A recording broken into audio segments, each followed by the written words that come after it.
And hello, everybody, and welcome to the Unwelcome Podcast. It is a dark day for America because we have slipped into Banana Republic mode. Donald Trump has been indicted by the Manhattan DA for the whole Stormy Daniels incident. I'm sure that we will hear more about all of the details once they unseal the file, but we're broaching we're broaching Venezuela territory. We're broaching North Korea territory, or at least in that direction. And I couldn't think of a better person to bring on to talk about that than Mr. Christian Watson. Christian is an exceptional mind. You should go visit his channel. I'll let him do that. But if you don't follow his channel, you very much should, because he gives unfettered insights against or on all types of different things, specifically philosophy and political philosophy. And he and I have talked a lot behind the scenes, but never done a show together. So, Christian, thank you so much for being here. And man, how you doing tonight? I'm all right. It's funny because I've been traveling a lot, and so I didn't hear about the indictment until I got off the plane around 5 o'clock today. Okay. And I opened my phone, I see it, I'm like, oh, so they finally decided to drop the shoe, because at first they were going to send the jury into recess for about a month. Bragg delayed it several times, but then he decided to just randomly drop it in the middle of an already other big news cycle, the trans stuff, right? Because we got the trans day of Yes. And we get into that, but I find that interesting. last I we're going on a week-long vacation. Yeah, Right? he delayed it several times, but he just decided to drop this. My suspicion is that the jury had an indictment a long time ago, and he just waited. His office waited to release it. That's my suspicion, and that makes sense. He is a politically motivated prosecutor. He would obviously want to bend the media narrative to his will to make it amplify his charge, amplify his message. So that makes perfect sense to me why he would do that.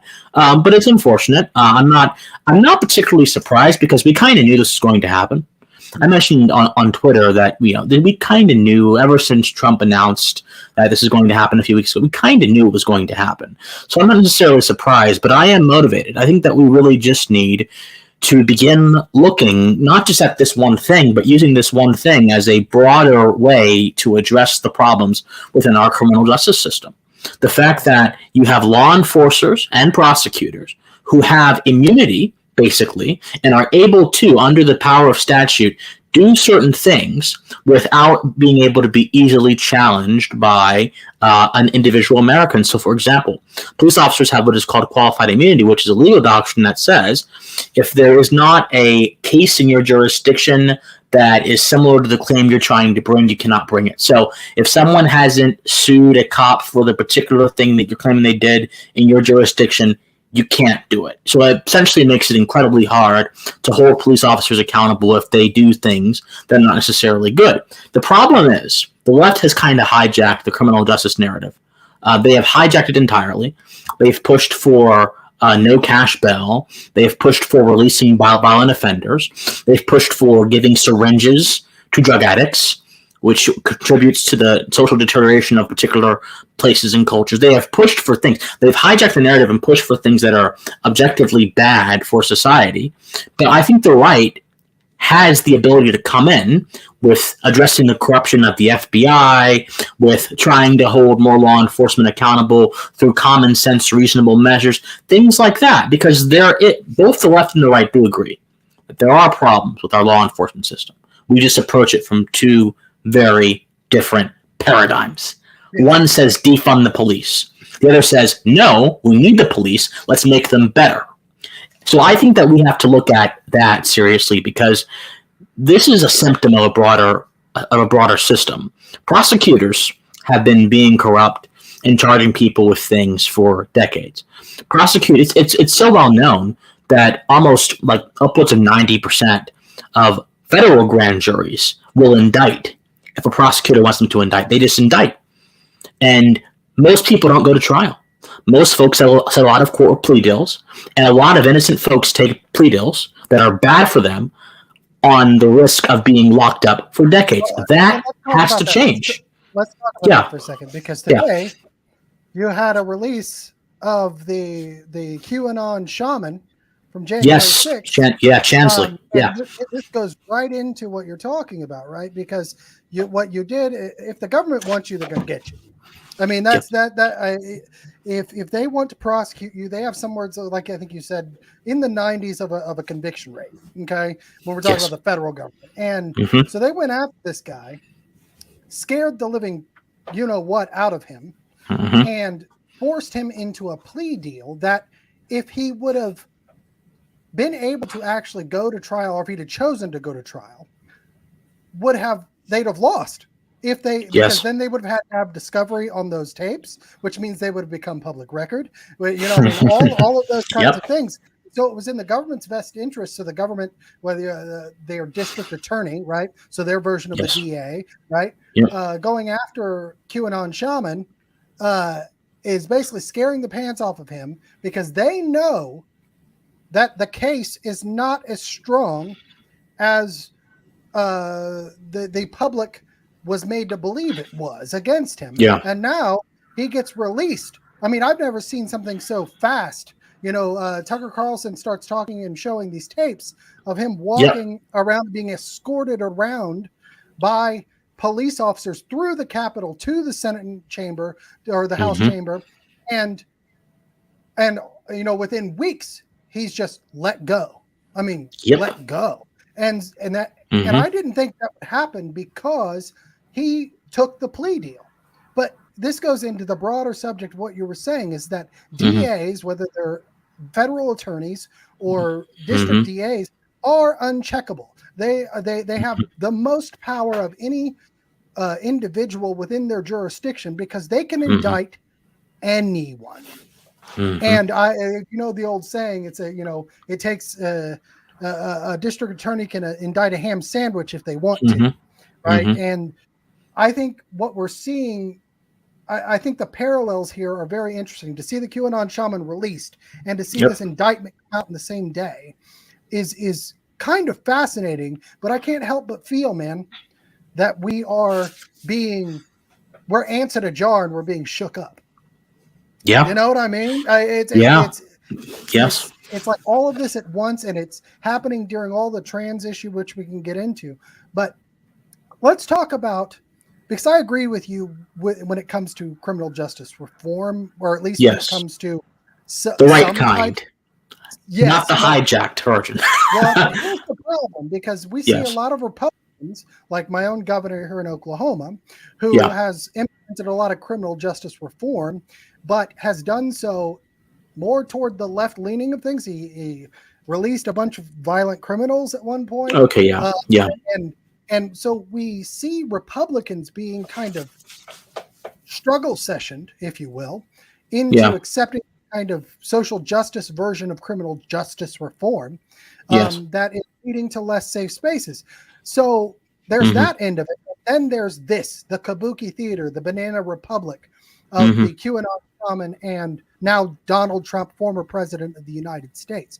What implications do you think that an indictment of the leading Republican presidential candidate and former president of the United States has on our American justice system, but our political system and our discourse? Well, I think that it shows the system, as I was mentioning a few moments ago, has deeper problems that need to be addressed immediately. What's happening to Donald Trump has happened to many other people who are not as high profile and don't have as many resources as him, who ultimately end up getting sucked into the system. In some cases, they lose there's a lot of folks who get on death row and end up dying for crimes they didn't commit, and it comes out later after they're dead they didn't actually commit the crimes; they're actually innocent. So we really, and all this goes back to prosecutors being able to use their power, and even if they don't get a conviction, merely being able to indict someone is enough. It has enough of a sort of social determination that it could make them seem as a bad person. That could ruin their job, ruin their career, even if the indictment is absolutely bogus. So that's one thing. Isn't that what the grand jury system is supposed to help do? Isn't the grand jury supposed to check the DA? Well, unfortunately, it's more so like the DA leading the grand jury, like a shepherd leads his flock. That's almost entirely what happens. It's a one-sided case, right? I mean, exactly. You don't get the defense does not go into the grand jury. at all. The defense doesn't. The DA presents his case, and the grand jurors, most of whom are regular citizens with no legal degree or whatever, get to decide if they will accuse the accused, if they will formally accuse the accused. I think that we really have to look into how these things are laid out. I used to work when I was in high school. I wanted to be a lawyer back then, and so I decided I would go work in my local district attorney's office because I wanted to see how it works, and I was mortified. I was mortified because I saw a lot of young men, a lot of very young men, go to jail for decades for nonviolent offenses. A lot of innocent young men, well, maybe not innocent in the eyes of the law, but like nonviolent, like marijuana usage or whatever. I saw it happen, and I would oftentimes ask the prosecutors, how can I live in America and affirm the ideas of liberty and justice for all while seeing you guys with these deals just to whisk that away from people? And I would never get a straight answer. So I think that's a core problem. Prosecutors have way too much power in this country. Way too much. I can agree with that to an extent, and I think that we cannot overreact to a reaction. You know what I'm saying? Like that's the one part that because I see Republicans doing that in red states. But beyond that, what is the implication politically here? Beyond the actual the system justice issues, because there's nothing we can do about this DA right now. There's nothing. But we should open up a broader conversation about the role of DAs and the role of politics in the decision making of DAs. That is at the root of this. And if you go all the way up to the federal level, it gets worse. It gets worse. The problem with that, when you start talking about, I don't like innate reactions to already established narratives or that fall in line with an already established narrative. And when I say that, I will touch on this, and we won't spend a lot of time on it, but I have to make a parallel here. You have Corey DeAngelis running out there saying police choice. He hasn't said it yet. He said it here and there. He's written a paper on it. And what he's talking about is privatizing police departments. And I don't think that's the solution. That's not my solution. That's certainly not my solution. My solution is more accountability. Yes, and I agree, and I can agree with you on that. I think accountability, where you have a check and balance on a DA and a system that we can provide, much like we have in our federal government, right? Federal, state governments, you have checks and balances, right? Well, you don't have as much of that. Ideally, we have that. In actuality, we do not have that. We don't. Right. And you more so have a perverse relationship between all the branches of government working towarwant one end. I think that we saw this. But I want to get into that. I want to couch because I agree with your line of thought. You know what I mean? I agree with your the premise that there needs to be something done, especially when we're talking about a DA in one of the bluest areas in the country going after a political figure who is the lead contender for the Republican nomination for President of the United States, right? But well-moneyed interests will come in with their predetermined solution, and we need to be cognizant and aware of that. But let's leave all of that aside, because I do think that is important, and we may get back to it. But I want your opinion on what this means politically, because we're seeing this play out now in the presidential race on the Republican side with DeSantis and Vivek Ramaswamy, because Vivek has come out and said, I don't care if this guy is my chief rival, right? I don't care if this guy is likely to beat me in this campaign. What is happening here is wrong. On a base level, it is wrong, and it's leading us down a path toward national divorce, towards a disillusionment of the United States of America. And then we've got the leading contender that up until DeSantis, today, not really take that line. And so I'm interested to know, how do you think this affects the presidential race, specifically in regard to those three actors that I just named? And I'll establish a little bit more context for people who may be watching and haven't seen everything. So Vivek, I think, released a video tonight. He also went on Tucker Carlson tonight as this happened, and he basically made all those points that you said. And I think that his response was very powerful, was appropriate. And you're right, he did say that this is not about Donald Trump. This is about, again, having a system of justice in America that is accountable and credible. DeSantis, even tonight, even though he did vow not to extradite Trump, even though that's not even going to be something, because Trump's going to voluntarily hand himself in on Tuesday, according to reports. Even though he vowed that, DeSantis, in his tweet about this, did not mention Trump's name. Yeah. He continues to avoid acting with basic decency towards his political rivals. And that should tell most Americans exactly what DeSantis is about. This is probably the first time I've come out hard against him, but DeSantis is someone who's been taking advice from Karl Rove, who is an ally with the Bushes, who is taking all kind of money from these establishment types, who want to hijack the image of MAGA without the substance of MAGA. That's what DeSantis is. DeSantis has an image of being very MAGA and very brash and very bold without having any of the substance thereof. All the substance is actually not there. Actually, Vivek actually pointed this out quite a few times with the Disney situation, where DeSantis supposedly appointed people on the Disney board, but in all reality, this appointments mean nothing. That's a lot of what DeSantis is, smoke and mirrors. That's how he's really built up his reputation. And unfortunately, let me just give another example of that, because his Stop Woke Act, right, is replete with social emotional learning, written all the way through. Yes. You know what I'm saying? And you see this in a lot of red states, Oklahoma, Florida, where it's like they have headline bills, Stop Woke Act, right? But if you read the bill, it actually allows for the very thing it claims to stop in many different ways. And that is really concerning. And it should, and people should do their own homework, because what Christian just mentioned, and in conjunction with some other things, has been what turned me off on DeSantis as well. So absolutely. So, yeah, of course, because there's much more to say about this topic. So that's one thing. A lot of his stuff is just smoke and mirrors, and that should be pretty obvious. I think that's a point that I hope many people begin to get. Unfortunately, he has a lot of folks fooled. A lot of folks actually still like him, and I guess there are some qualities about everyone that you can like, even people you don't agree with. But I think that really he's showing himself not to be someone who has the moral character to be president of the United States. And that's one of the reasons, going back to the political implications of this, Vivek is really the only candidate right now making the moral case for the presidency. That's right. Trump and DeSantis, they're both making cases, but Vivek's case is very distinctive. It's the moral case, the philosophical case, the case from first principles, the foundational case, the universal case. That's very important, because that's not a case strictly about conflict, about attacking people, about targeting your opponent. It's a case that goes all the way back to our founding generation.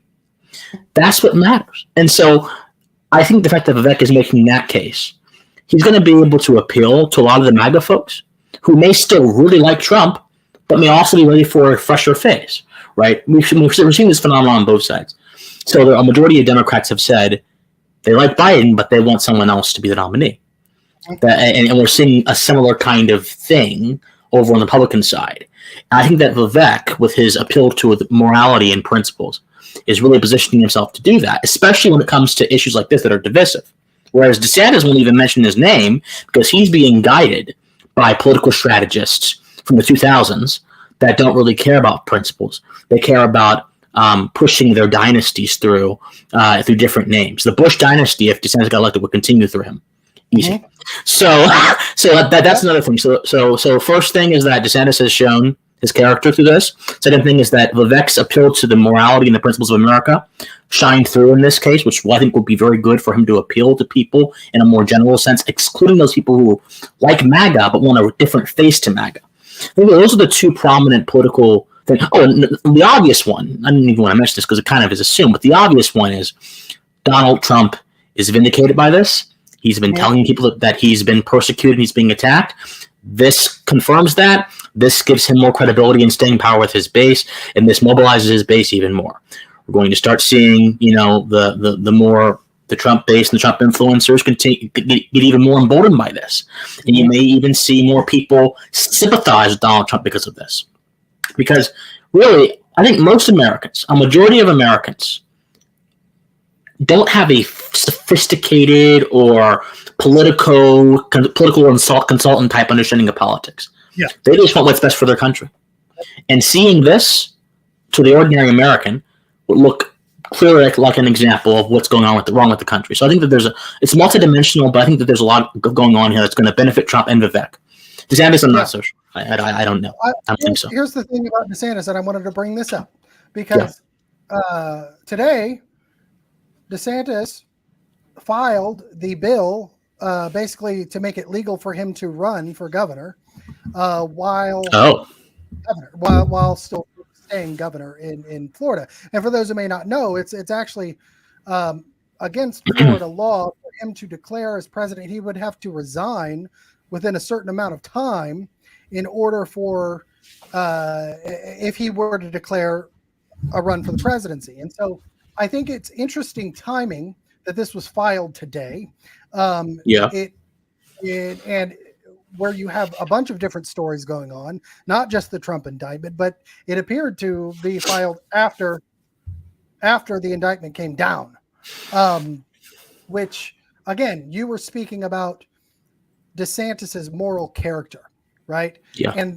And you also spoke about how a lot of political class don't, or a lot of normal just Americans don't think of things in terms of a political scientist or a commentator or a pundit or somebody who dissects it. You and I live in a weird kind of middle space. You've got a lot of friends. You do a lot of work behind the scenes. I do work behind the scenes with different political candidates, national, state, across the board, right? But we're also in a very similar situation when it comes to our social media reach when it comes in that regard. And I want to ask you about this when it comes to DeSantis and his tactics in the last 6 to 8 months. It appeared to me that DeSantis started this shadow campaign about right before the 2022 election, where it became overwhelmingly obvious that this certain group of influencers that everybody respects, that everybody likes, that at one point were pretty small but rapidly became bigger right before this happened, when it comes to followers, reach, and those kinds of things, started parroting the same message when it came to Trump versus DeSantis. It was, DeSantis is the guy, he wins this. It's Trump's fault we lost in 2022 with no red wave. That was his fault. He called Ron DeSantis sanctimonious, so Trump is obviously not our guy. It was just, and these are people that I have generally over the last 3 years grown respect for or identify with when it comes to issues.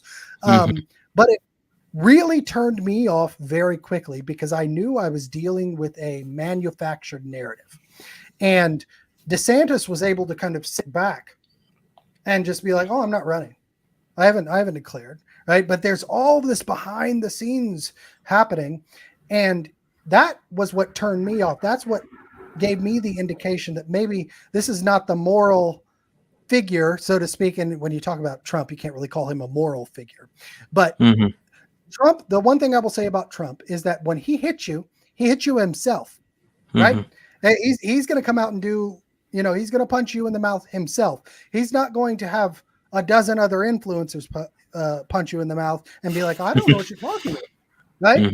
That's very bushy to me. So did you see that? Am I just making this up? Did you see that kind of shadow campaign developing that I'm describing here? Well, I saw something worse. So I think that you're correct to note that DeSantis, particularly a lot of his media actions, whenever he would do something that would fight wokeness, quote unquote, in scare quotes, he would go up before the press. When he told those kids at the school, get rid of your mask, you don't need that. That made him go viral. It made a lot of these influencer types say, we love you, we love you. All these performative acts to appeal to the passions of a lot of these influencers and to get them organically talking about him. That happened at the start. But it became a rather visible campaign as opposed to a shadow campaign on the night of the midterm elections. On that night, I was watching several different live streams of conservative media. I was watching Glenn Beck, The Blaze. He had Jason Whitlock on there, Michael Malice, a few other people, Steve Deese, all of them were on there. I was watching the Daily Wire's coverage. Knowles, all the personalities were on there. And I was switching between those two. And as the poor results came in, the less than expected results came out. I say poor in scare quotes because Oregon's won a lot of seats. But it was just the few ones that we made some strategic mistakes in that folks overemphasized and got upset about. But I'll, for sake of clarity, I'll just say the quote-unquote poor results. When they came in, I saw almost every single personality across those two networks, with the exception of Jason Whitlock, almost tried to universally abandon Trump and say, what about DeSantis? Even Beck. And this is not to disparage, this is what they were doing. This happened almost like that. Yeah. And so then I asked Sebastian Gorka on my show, because I brought him on a few weeks after that. I said, Dr. Gorka, did you notice on the night of the midterms, almost every major conservative media personality from all across the spectrum was attempting to abandon Trump right then and right there? He's like, yes, they tried doing that. That's when I realized this is a much bigger effort, a much more concerted effort. Now, here's my opinion. I do believe that a lot of those reactions were genuine. Maybe I'm trying to be charitable. Maybe some of those reactions were done in the moment, in the heat of the moment, because they had a lot of high expectations about Republican wins on that night. It didn't happen, so they tried to blame someone, scapegoating effect. It's natural, it's human. It's not right, but it's natural and it's human. But that one instance, those instances, reflect a broader trend amongst conservative media of almost preferring DeSantis and trying to sacrifice Trump before he even had a chance to speak. That is what I saw on the midterms night. And I have seen that continue, albeit I think to a lesser extent than what happened on that night, throughout the conservative influencer space. And there are some influencers that are just entirely sold for DeSantis. So for example, Josh Hammer, I sent you his tweet. He called DeSantis the most dynamic political politician personality in America right now. I'm like, dynamic? Is that the adjective you want to use for DeSantis? Dynamic? I'm not sure I would say that. And then he tried attacking Vivek because Vivek was criticizing DeSantis. And it just showed me, okay, you don't care about the policies or the ideas. Right. You are a hired agent for this man. And that's how you can tell a hired agent from someone who genuinely cares about the philosophy behind things. How do they respond when their selected person is hit with criticism? Do they respond like a wild banshee and go on a irrational attack? Or do they respond with reasoned responses that have to do with the ideas and the issues? Well, and I want to point out a couple of things here, because you as you always do, you unwrapped a lot of things in a really short segment of speaking, which all are very good. Well, and everybody should follow Christian, because he's the real deal. But here's the thing, is that what you described there is what I was really a fan of DeSantis, minus the couple of things that I mentioned. There's this anti-woke bill that doesn't, but there's all kinds of reasons things end up in bills. Yeah. You know what I mean? And the politics, they call it sausage making for a reason. Okay. But it almost immediately turned me off what you described, because I was not seeing it as much. I watched the Daily Wire. I watched some of the Blaze. All of those people, by the way, when you talk about Ben Shapiro or you talk about Glenn Beck, were not fans of Trump in 2016. They were actively saying, they didn't want Trump. They didn't want him. And then got on board later on. Right. And Ben Shapiro moved to Florida. That's all I'm going to say. But yes, he moved to Florida, and Dave Rubin moved to Florida, and lots of people moved to Florida. Now, that was for a good reason. I mean, if you're living in California during COVID, you're going to move to Florida if you can, right? But where I noticed it more was in this influencer space, like say on Twitter, right? Where you have these groups of these influencers that rapidly grew, and I want to couch this very carefully, because I'm not speaking ill of anyone. I'm not saying they're not doing good things, but Gays Against Groomers, for example, right? Gays Against Groomers started their account in June of 2022. By the end of 2022, they had, upwards of 100,000 followers. And you and I, who have been on Twitter for quite a while, knows that and have had some success, right? I mean, you've had viral tweets, right? Millions of impressions. You've had viral tweets, yes, yeah, and but to grow that rapidly without some type of institutional support. Right. And then I see the president of Gays Against Groomers on her own profile basically saying, I would never vote for Trump ever. DeSantis is my person, right? And I noticed this amongst lots of different accounts that are just DeSantis people. If you have people that are, I'm only voting for Trump, these are people that will only vote for DeSantis, right? And I equated it a little bit to the school choice thing, which I think goes in hand, but I don't want to get in and delve off into that. But you couldn't find an account over 50,000 that wasn't a hardcore school choice DeSantis person. You know what I mean? Interesting. And I actually did some data searching on that, especially, and a lot of them had grown exponentially. I mean, even Chris Rufo was sub 150,000 followers right before Musk bought Twitter, but now he's sitting at over 400,000. He eclipsed James, during the time that James is on there off of Twitter, but he eclipsed all that, and all of that is to say, it's politics is politics, and you've got to get out there and put your money where you can get it. But they made it seem as if that was all organic and an indication of DeSantis's popularity. That is the problem that I have with it most, is that it's an indication for this policy or an indication for this candidate because we are popular. DeSantis is popular. And then you saw polls start to emulate that. Then you saw the punditry start to emulate that. And all of a sudden, it seems like all of that has dropped. The bottom has dropped out of that because reality always asserts itself. And of course, they're struggling a little bit. And I think Vivek Ramaswamy has been kind of the catalyst for unearthing this.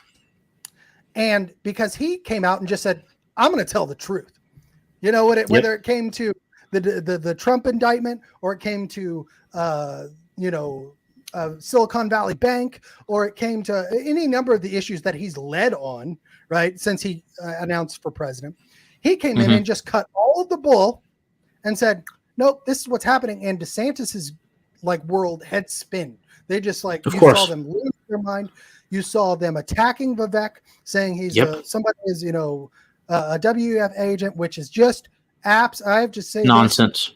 Yeah. If you've read his books and you've followed him, which I have since the day that book came out, okay, and I'm the first person to say on Twitter, Vivek Ramaswamy for president. I just want to point that out. September 12th, 2021. But it was, if you've read his stuff, he has a record that shows he's not a shill for the WF or SORS or anything like that. But he's also shown that in his leadership. And I think DeSantis's whole apparatus has splintered since then.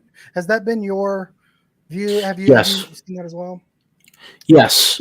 Perhaps to a lesser extent than you, because I didn't really see those patterns with the people like Rufo and all the numbers and everything. But what you're particularly talking about DeSantis' world being shook by Vivek? Oh, absolutely. It's why Josh Hammer attacked him. It's why there are widespread misinformation campaigns going on around about Vivek being a Soros fellow and a WEF agent, things that have been thoroughly addressed and debunked by him and his campaign and everything of that sort. And people like me and you, because I'm on my Twitter, I'm constantly tweeting about Vivek. I'm constantly, trying to shed light on his policies and trying to defend him, because I believe that a lot of the lies that are put forth against him are low-grade fallacies that are that are being used by people who should know better. Josh Hammer is the opinion editor at Newsweek. He has written articles on so many different issues: jurisprudence, philosophy, politics. He should know better, and he does know better. It's intentional, right? It's funny because when these highly educated, super smart people degrade themselves and become agents for a particular person, you really see them lose, them not act within their potential. And it's really a shame when a human being rejects their potential. I don't care how much you've grown. You still have potential to grow more, to think more, to expand your mind more, expand your horizons more. And when you reject that, ugliness is shown.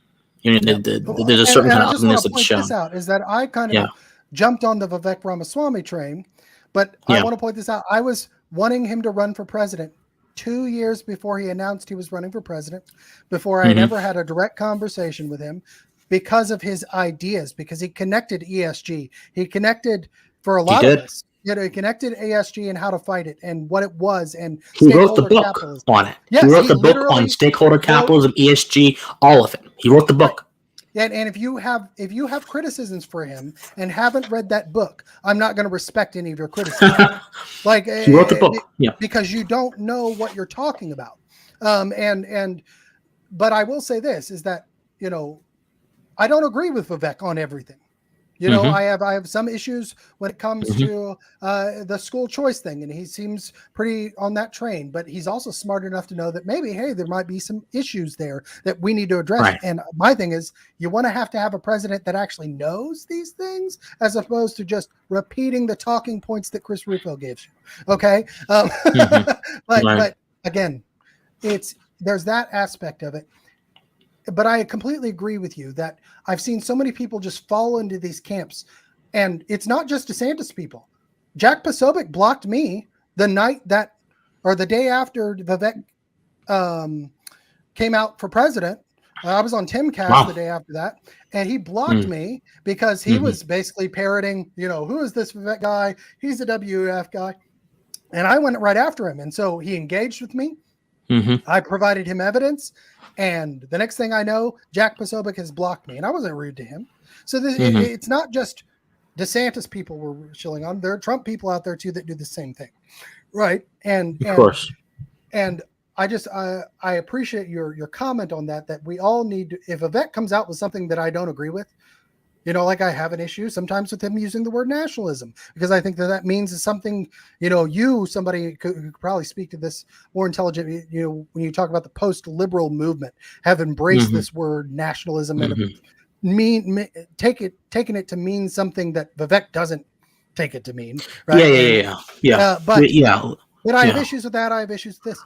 We need to be thinking people, and those of us who have an audience owe it to our audience and to the people who might listen to us later on to be honest about these things. And if DeSantis is doing what he's supposed to do, he would actually benefit from that. That's the other part of this that has bothered me. Yeah, absolutely. So there's the current epistemic frame around politics in the West is not about being thoughtful or rational. It's a frame almost entirely on conflict. In a sense, that the neo-Marxists already have won most of what they wanted to win, because inadvertently, politics has become a language of conflict, not a process of governance.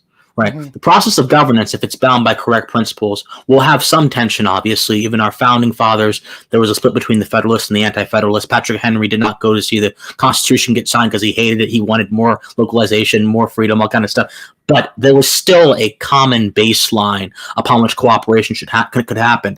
These days, the West has become so maliciously divided that the baseline's being eroded, because the baseline used to be about truth, reason, enlightenment. Now the baseline is more so just about power conflict and group struggle. So back to DeSantis, he is currently benefiting from the epistemically dead frame around politics in the West. And the influencers who push stuff that is fundamentally not true but spurs up passion and emotion, like Posobiec mentioning the WEF, which spurs up. You don't even have to know anything else about him. If you're a conservative in America in 2023 and you hear the word WEF, or something happens within you that makes you want to scream. So he's benefiting from this epistemically dead frame, and people got to realize that. Thinking people recognize these things, but a lot of folks are caught up in the narrative capture. But to another point that I wanted to bring up on the idea of nationalism. So, I think that Vivek talks a lot about national identity and nationalism. And for folks who are a little bit studied in political history, those words can seem very ominous and very scary. Sure. And there are good reasons as to why. Those things continue ominous and very scary.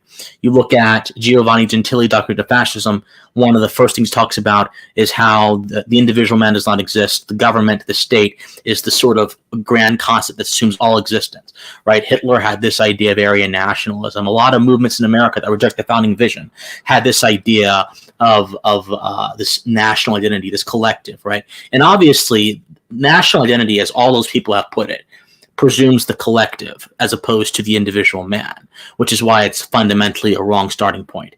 I don't care if you agree with individualism as a philosophy or not. If you don't presume individual man when looking at the basis of social interactions, you cannot make a coherent prescription about social interactions. You don't have to be an individualist. You can be a communitarian, but you have to recognize that people are individuals and they are motivated by unique desires that have to be accounted even within for. Groups, even within groups, exactly. So, but a lot of people don't want to recognize that, which is where if political theory can't account for basic human nature, it's not a good political theory. It needs to be thrown out, which is why communism is so destructive. But so, yeah, nationalism, the idea can be used in a few senses. It can be used to describe that sort of collective, ethnic or abstract group that asserts political power on the basis of their group identity alone, which is bad and destructive and antithetical to the American founding, or it can be used to recognize and assert the sovereignty of a nation over external bodies that want to control it and impose it. One of my favorite political philosophers, she's actually a woman who really helped shape libertarian thought in America, Isabel Patterson. She used the term nationalism in her book, God of the Machine, to describe a nation that recognizes and asserts its sovereignty. These days, our sovereignty in America is under attack by WEF, the Atlantic Council, which I think is an internal threat in America as well. It's basically NATO's PR firm. It's under threat, in my opinion, by some of the excesses of the UN, by some of the excesses of NATO. A lot of these different organizations kind of just conspire together to take America away from its destiny, away from being concerned about its own internal matters and being concerned about matters that are thousands of miles away, like in Ukraine or a few years ago in Syria or in Libya, where basically the UN authorized NATO to go ahead, bomb Libya, kill Gaddafi, throw the country into a civil war for like almost a decade, not pick up the pieces. This kind of internationalism over national sovereignty has been woefully destructive to our country. It has gotten us entangled into a bunch of ugly situations. We're about to face some of them. We're about to face the Taiwan situation, which we've been entangled in for decades. And of course, it's very complex, but still, the internationalism has really given us a lot of these really ugly situations. So a true nationalist, in my opinion, should be someone that says, a nation should first be concerned about its own citizens, about its own principles, before it's concerned about anything else in the world. Not to say that the world doesn't matter. It does matter. I'm not an isolationist. But the world is not your ethos. The global community. Like you're saying America first. Well, yes. Really, America, in the truest sense. Yes. Not in the crude sense that some people use it, but in the truest sense that Vivek uses it. That should be the primary concern of a nation, its own people, its own borders. If you have that as your ethos, before you get into other geopolitical matters, you will be better off than having this idea that a nation is nothing more than a amorphous blob in this sea of other amorphous blobs that can be directed and prodded by an international body called the UN or the WEF or any other central planning organization that does not have the benefits, that doesn't have the values of the people in those particular nations at hand, has the values of their abstract idealistic utopia, egalitarianism.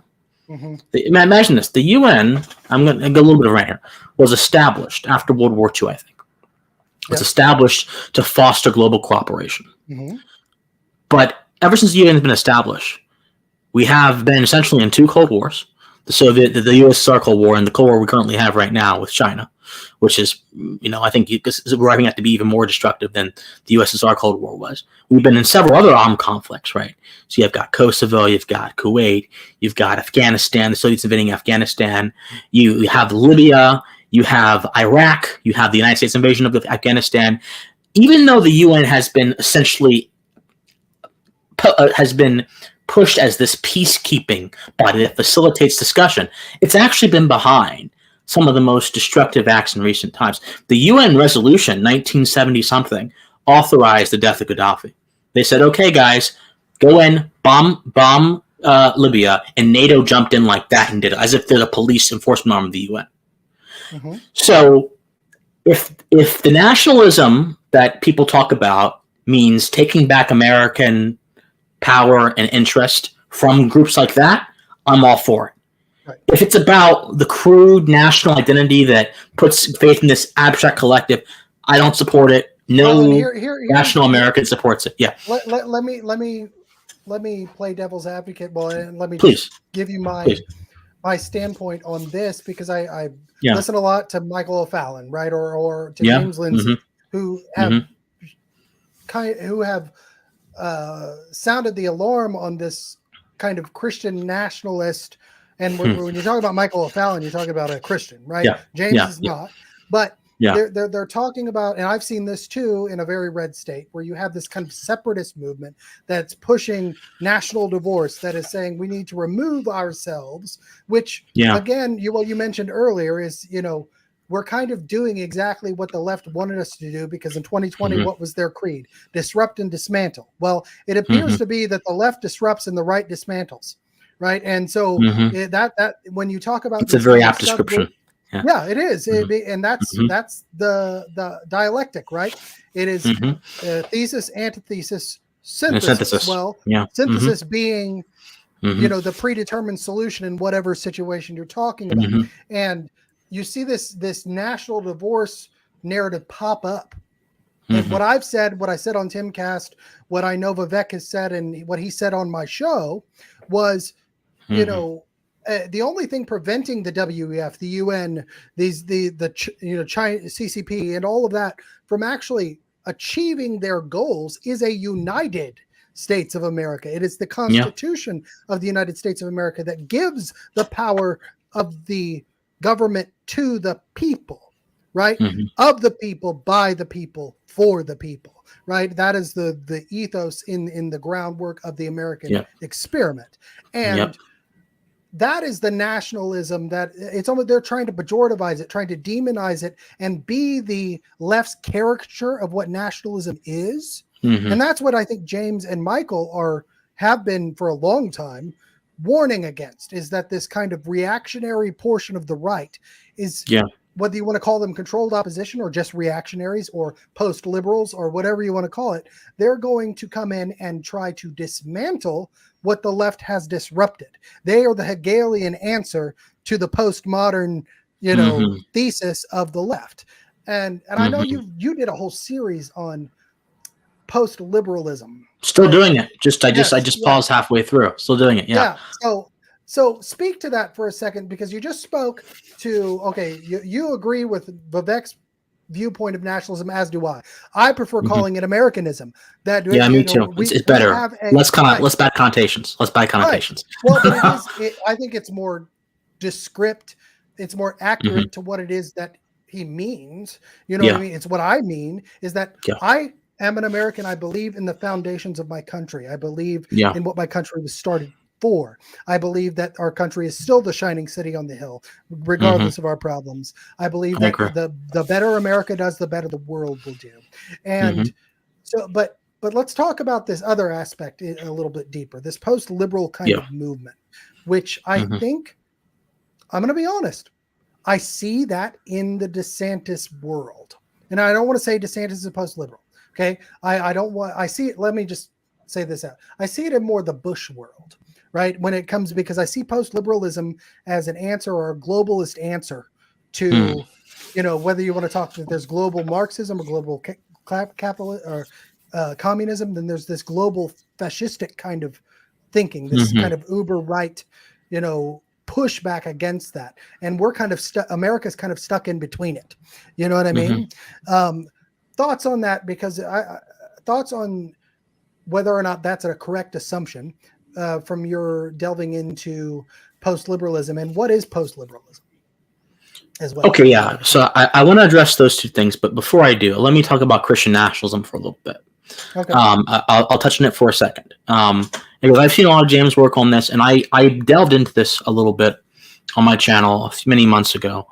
My first initial reaction when I first saw the term Christian nationalism being thrown around, and having researched the literature on it, and having researched literature that a lot of the press was quoting, my initial reaction was that this is a scare word.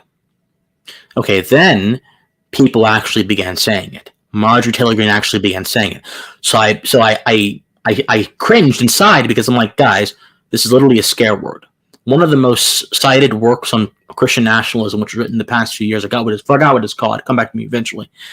Basically describes Christian nationalism, and I'm paraphrasing, as having Christian sensibilities that inform your political convictions. Mm-hmm. So Pastor Robert Jeffries, who was one of Trump's top surrogates, would be called a Christian nationalist because he's a Christian in politics. Right. Right. Okay. Yes. So when you have a term that is so abstract and vague like that, it's nothing more than a smear and a scare term. Right. But then Marjorie Taylor Greene began saying, well, I'm a Christian and I believe in America, so I'm a nationalist. And that kind of just, plain synthesis with no further explanation gets people into a lot of trouble. Yep. So now we have to actually deal with the concept. We have to actually treat it seriously, as opposed to dismissing it as we would most absurd ideas. And it's really bogged down the conversation. So that's just my little thing about that. We can go on deeper in that later if you want to. I've got a lot to say about Christian nationalism, so-called, but that's a different conversation. Right, no, I agree with you that it becomes a pejorative, and it's a pejorative on purpose. It's the same way that anything that Trump did was fascism, regardless of the actual definition of fascism. Yeah, they basically a bunch of leftist academics basically over the past few decades have just cooked up the term Christian nationalism to describe Christians in politics. Right. They cooked it up. They manipulated the words, and now it's being used by the media to make people scared. Yes, I would completely agree with that. But unfortunately, we have to fight back against that. But there's this underlying effort of people. I think Marjorie Taylor Greene is one of them, who she's not meaning to do this, but the people around her are speaking into her ear, and she just repeats what they say. You know what I mean? And and it's dangerous, because then you're just literally reading the script that the left has given you. That's dangerous. Yes, and there are actually people that, if Christian nationalism was a coherent term, would be fit to be described by that term. Let's get into post-liberalism now. So, post-liberalism is not one thing. It is an umbrella term that encompasses a bunch of varying ideologies that generally share a baseline of opinions. One of those principles, one of those opinions those ideologies share, is the idea that 18th century classical liberalism is responsible for the deterioration of society today. It's responsible. This is their argument. This is their argument. It's pretty funny. This is their argument. Little L is what we're talking about here. 18th century classical liberalism, Adam Smith, Thomas Jefferson, John Locke. Oh, they hate Locke. They hate Locke. They hate Thomas Jefferson very much. And it's very interesting, because actually the left and the post-liberal right both share a hatred of Locke. The left hates Locke because he wasn't communitarian enough, and that they believe that his ethics just go down to this sort of atomistic individual, which it doesn't, by the way. That's actually a complete lie. Locke doesn't even mention atomism. He mentions community as very important as a voluntary association. The post-liberal right doesn't like Locke because they believe, again, that he bases ethics on consent and not on covenant. So we'll get more into these things in a second. So they claim that 18th century classical liberalism is the source of our current cultural problems because it has allowed certain ideologies like Marxism, like gender ideology, to just come into society and corrupt it. Because classical liberalism, in their words, has a value-neutral idea of things. And for people who don't know what value neutrality is, it's the idea that we shouldn't give preference to certain ideas over others in our institutions, or through the force of law, we should allow free and open debate to occur. To the post-liberals, this is a sacrilege. This is an offense to all that is true and good. Which is interesting, because how do you find out what's true and good without actually having these conversations? That's one thing that anyway. So that's the basic premise of post-liberalism. Classical liberalism has brought us to the point where we are in our culture, and we have to abandon it. So what are we going back to? We're going back to, and They go even further. Classical liberalism and the Enlightenment has basically brought us to this point. So we have to go back to a pre-Enlightenment, medieval, communitarian-based ethic. Now, there are different variations of this. There are the integralists. These are the Catholic post-liberals that want to create a Catholic-ran government in America. They want to regulate America by Catholic ethics, things of that sort. There are the theonomists, who are a little bit of a lesser aspect, but they are basically just general Christians who want to have a government based on their understanding of a Christian worldview.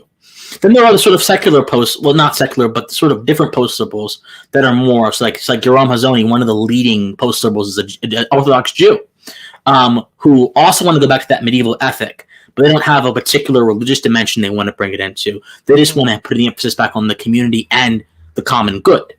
So Josh Hammer, interestingly enough, is an avowed post-liberal. Josh Hammer, for post-liberals, this idea of the common good is important because classical liberalism says that the individual is the fundamental unit of political society. Rights inhere in the individual, and individuals have a reason which allow us to find truth and allow us to pursue higher meaning with empiricism, things like that, in that the object of government should not be to suppress these rights or suppress the capacity of the individual to discover these things. It should be instead to embolden and embrace the rights of the individual to discover these things, to protect it, so to speak. Okay, that inherently goes against the community-based ethic because the common good says the community is the fundamental unit of society, the fundamental unit of political organization. The individual is merely a constituent part of the community. Now, what post-liberalism does here is it takes a fundamental truth. The community is important. We are social animals. In fact, classical liberals don't deny that. Locke never denies that. Yeah. Some of my favorite classical liberals that go before him, like Suarez, who was actually a Spanish scholastic, a Catholic, who basically wrote the script for Grotius and Locke to follow, he never denies this. Grotius never denies this. In fact, in the first Hugo Grotius, who actually basically influenced Locke to write a lot of his beliefs, says in the first few pages of his seminal book, Law and Law of War and Peace, that man has this principle of sociability, and sociability is the basis of ethics. We basically act in an ethical way because ethics concerns interpersonal relationships. It would be very hard to be ethical if there were no other people around, right? It'd be very hard because, like, what are you being ethical towards? Ethics is inherently a social phenomenon. And so classical liberalism actually has a very deep understanding of human nature if you look at the tradition long enough. But the problem is the post-liberals don't recognize this because all they see are very basic aspects of the classical liberal tradition, and they take those aspects and appropriate them when it's convenient for them. Another thing that's very important. The post-liberals are correct because they say, in one sense, because they say that it's very... Classical liberalism does not tell you how to live. Yep. They're right. Right. This is perhaps the most profound critique they have against our side. Because I'll say this much. Liberty is a means to an end. Okay. It's not an end in its... Meaning that liberty can be used to pursue other things. It's important. It's essential. It's a fact of life. We all, as by virtue of us being human beings, have liberty ingrained in us. Mm-hmm. But God who gave us life, gave us liberty. But it can be used to pursue higher things. It can be used to better yourself. It can be used to pursue knowledge. It can be used to be kind to one another. It can be used to build community. It can be used for many different things. It can be used to kill, to destroy, to steal. So a lot of people assume that liberty is an end. We have liberty and that's it. That's perhaps the correct political assumption. That is not the correct social assumption. It's very Machiavellian. That is not the correct social assumption. Right. To see liberty as an end, or just in what you're describing, is kind of a Machiavellian viewpoint. But go ahead. And unfortunately, some classical liberals fall into this, which is why the post-liberals can then come in and say, okay, you guys have an impoverished view of meaning.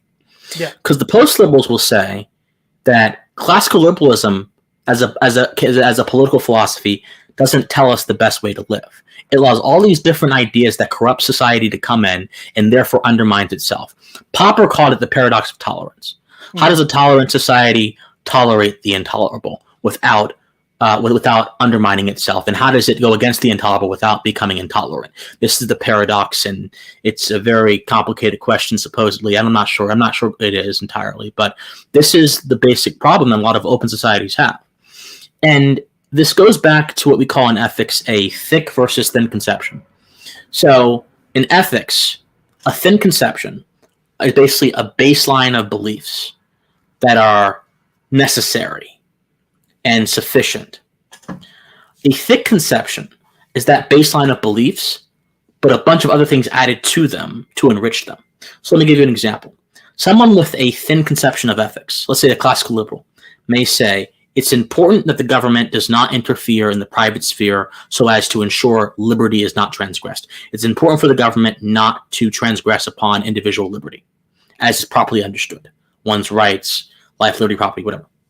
That's a very thin conception, because that's a prescription for them not to do something, but it doesn't tell you how to live.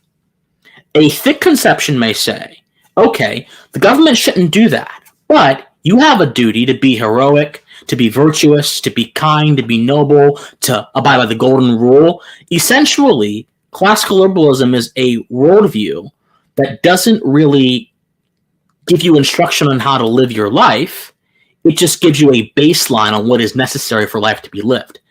Right. And the post-liberals will attack that because they say you can have a baseline, but that doesn't enrich society. Society is impoverished if you only follow the baseline. So here's what I say to that. You can have both a thin and a thick conception if you understand, if you are able to separate things. A political prescription is not the same thing as what you should be doing with your own life. You know, right. I don't want the government interfering in my business. If I want to pursue a Christian life, or I want to pursue a Jewish life or a Muslim life, I can do that in consistency with that baseline ethic. I don't need the government to tell me how to live my life. I don't need the community to tell me how to chase virtue. The post-liberals believe you do. Right. And that's the fundamental distinction. So could you distill it this way? And because you, when you talk about life, liberty, those are conjoined.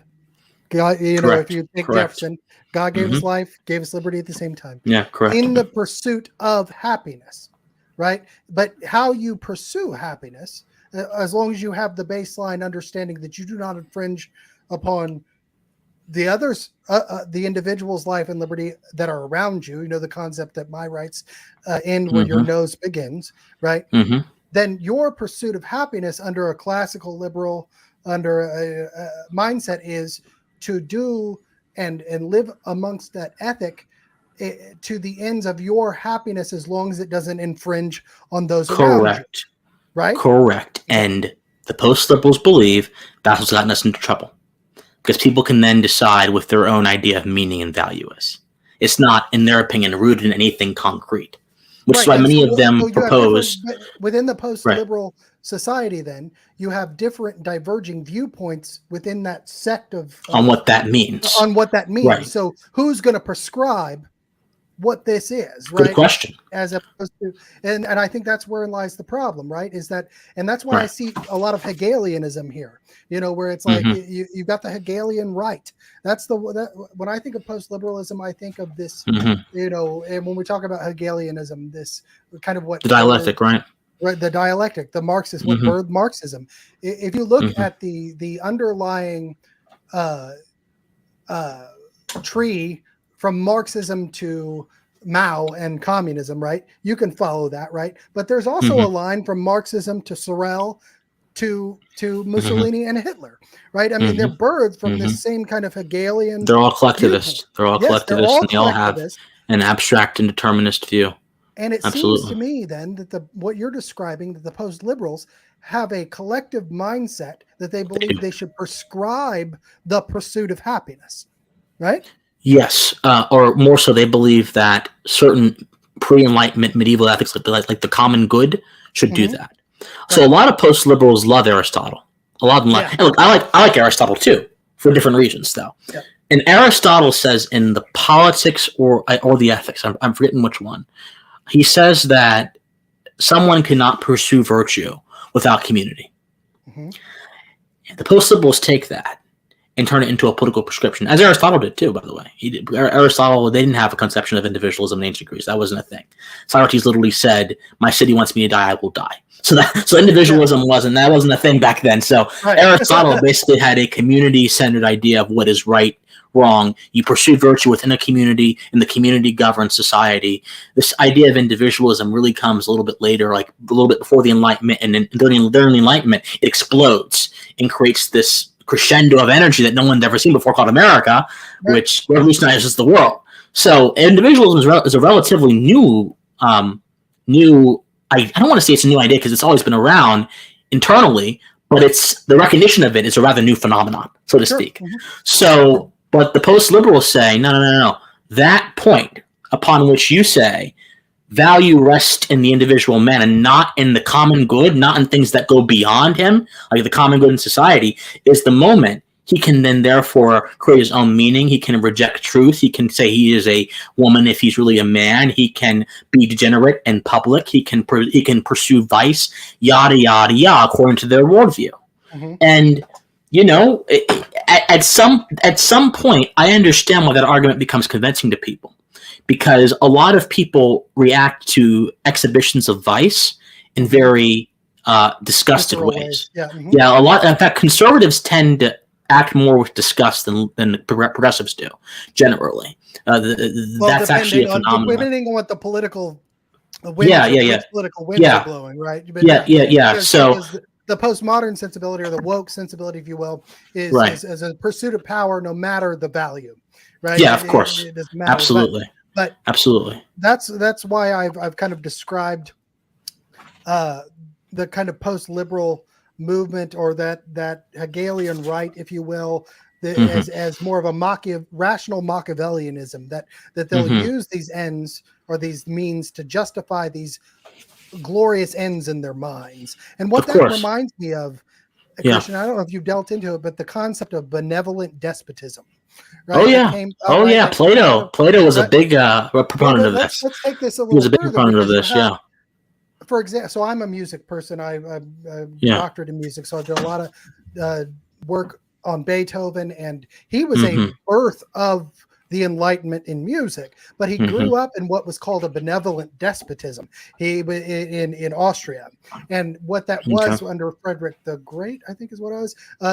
It was benevolent because he allowed people free speech to a point. He allowed people to speak their minds, but as soon as he was gone, it immediately clamped down and it became prescribed, deposited into society what it was that you could say, do, or think. And Beethoven, in his music, if you want to talk about the Third Symphony, the Fifth Symphony, all those, was a musical response to Napoleon, to this kind of this real despotism that developed in Europe post America, right? I mean, and whether you want to talk about the French Revolution or what happened in Austria. What I see, if you want to draw it back, Woodrow Wilson, right? or take it forward a bit. Woodrow Wilson was very wrapped up in this idea of the administrative state that was really birthed out of Austria during Frederick the Great and benevolent despotism. And that's where I see, would I be correct in saying that it seems what the post-liberal right is trying to do is trying to reach back and grab what they like of that and discard the things that they don't, basically saying that they still want an administrative state. They still want an apparatus that will prescribe for society what is good for society and deposit that into the populace. Right? Yes, that is precisely. And the thing is, they would see the apparatus not as the origin of the prescription, but as the executor of the prescription. Right. The origin of the prescription is what they would call, and you will hear Michael Knowles, who is a post-liberal, by the way, say this: the beautiful, the true, all that kind of stuff. Yeah. Okay, all that's just. Oh, you cut. No, I lost you. Hold on a second, guys, because he was making a great point. Christian, can you hear me? So what he's talking about here is the good, the true, and the beautiful. He's about ready to dump into romanticism, which goes Hello? into Beethoven. Just one second. Are you there? He's going to come back, but so I don't lose anybody. What he's getting ready to go into here is a concept of the good, the true, and the beautiful. What I want to do next is take him and apply this to what we're seeing today in the factions of the right. So when you talk about Trump and you talk about DeSantis and you talk about Vivek Ramaswamy, because I think we see it personified in these candidates right now on the right. This kind of enlightenment mentality coming more from Vivek. You see more of maybe the post-liberal kind of viewpoint when it comes to government depositing mindsets via government action and those kinds of things in DeSantis. And then you've got Trump, which is just his own animal and his own situation. So I'm interested to see how that comes out.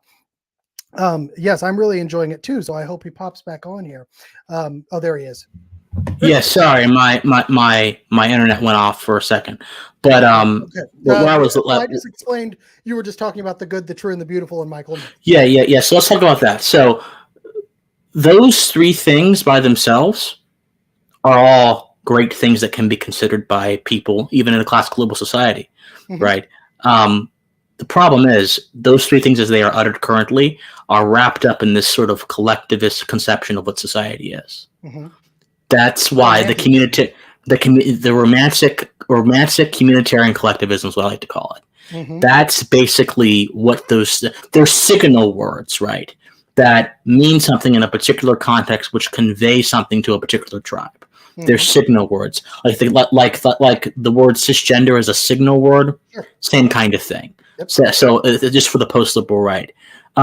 So they will oftentimes appeal to those kind of collectivist signal words to justify their really heavy-handed political prescriptions.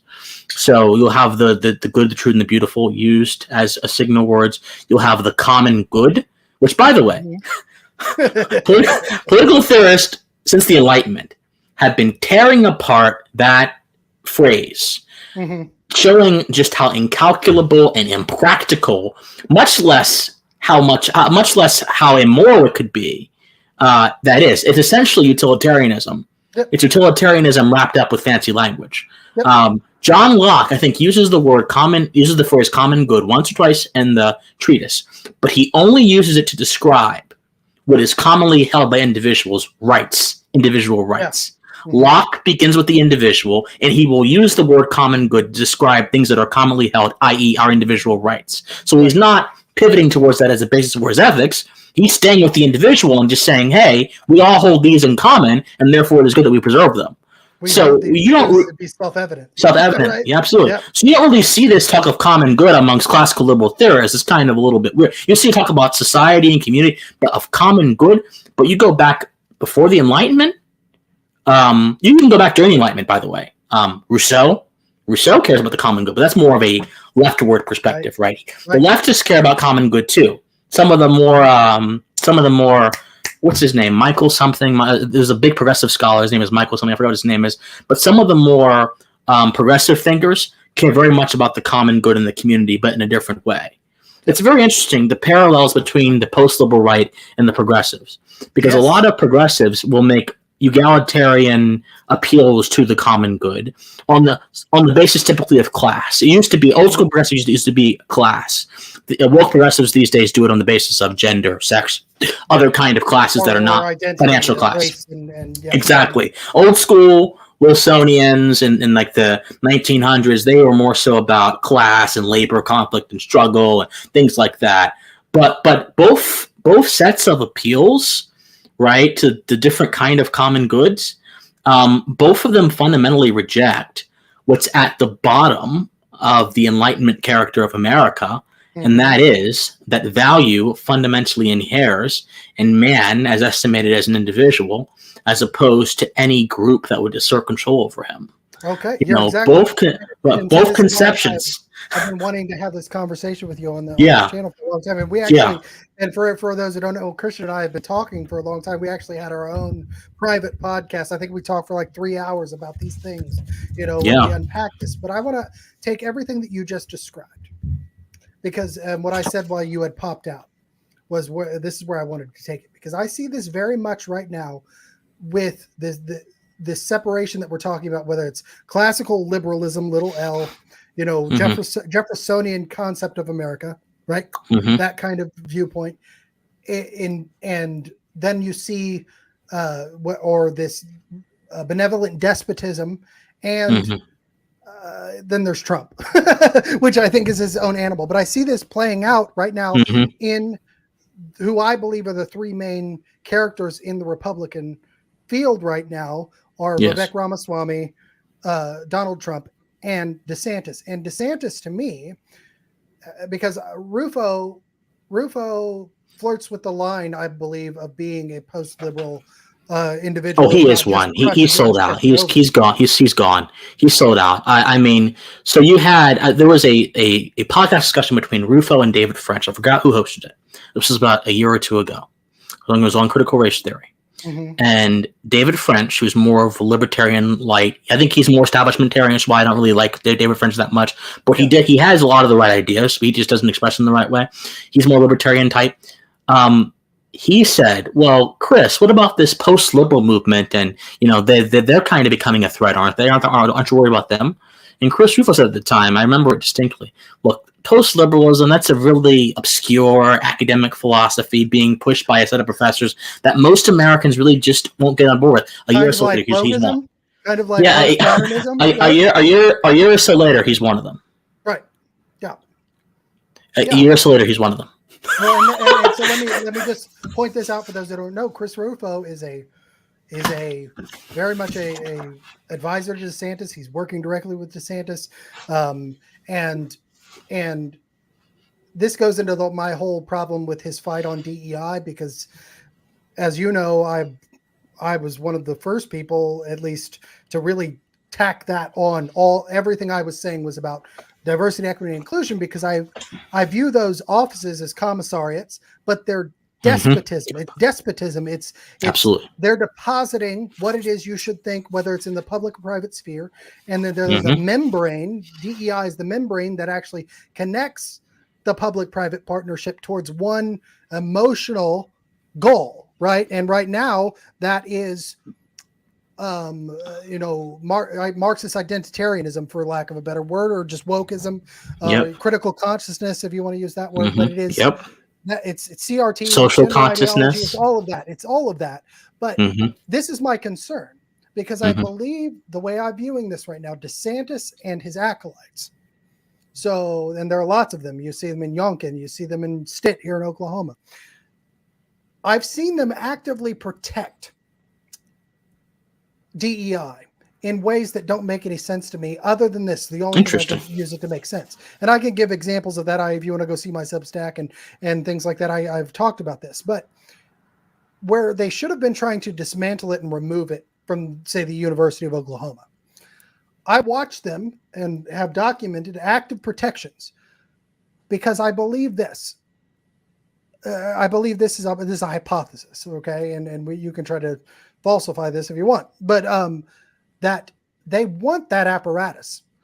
So because they want to eventually take over that DEI apparatus and bend it towards a post-liberal prescription for society. And they believe they can do that. And so you see right now the fight on DEI that Chris is leading in one of the smallest colleges. If they really wanted to do this, they would do it at the University of Florida. He would name him one of the trustees of the University of Florida and go at the heart of the thing. But no, you give him a 2,000 kid college that nobody knows. And it looks like they're doing a lot, but they're not really.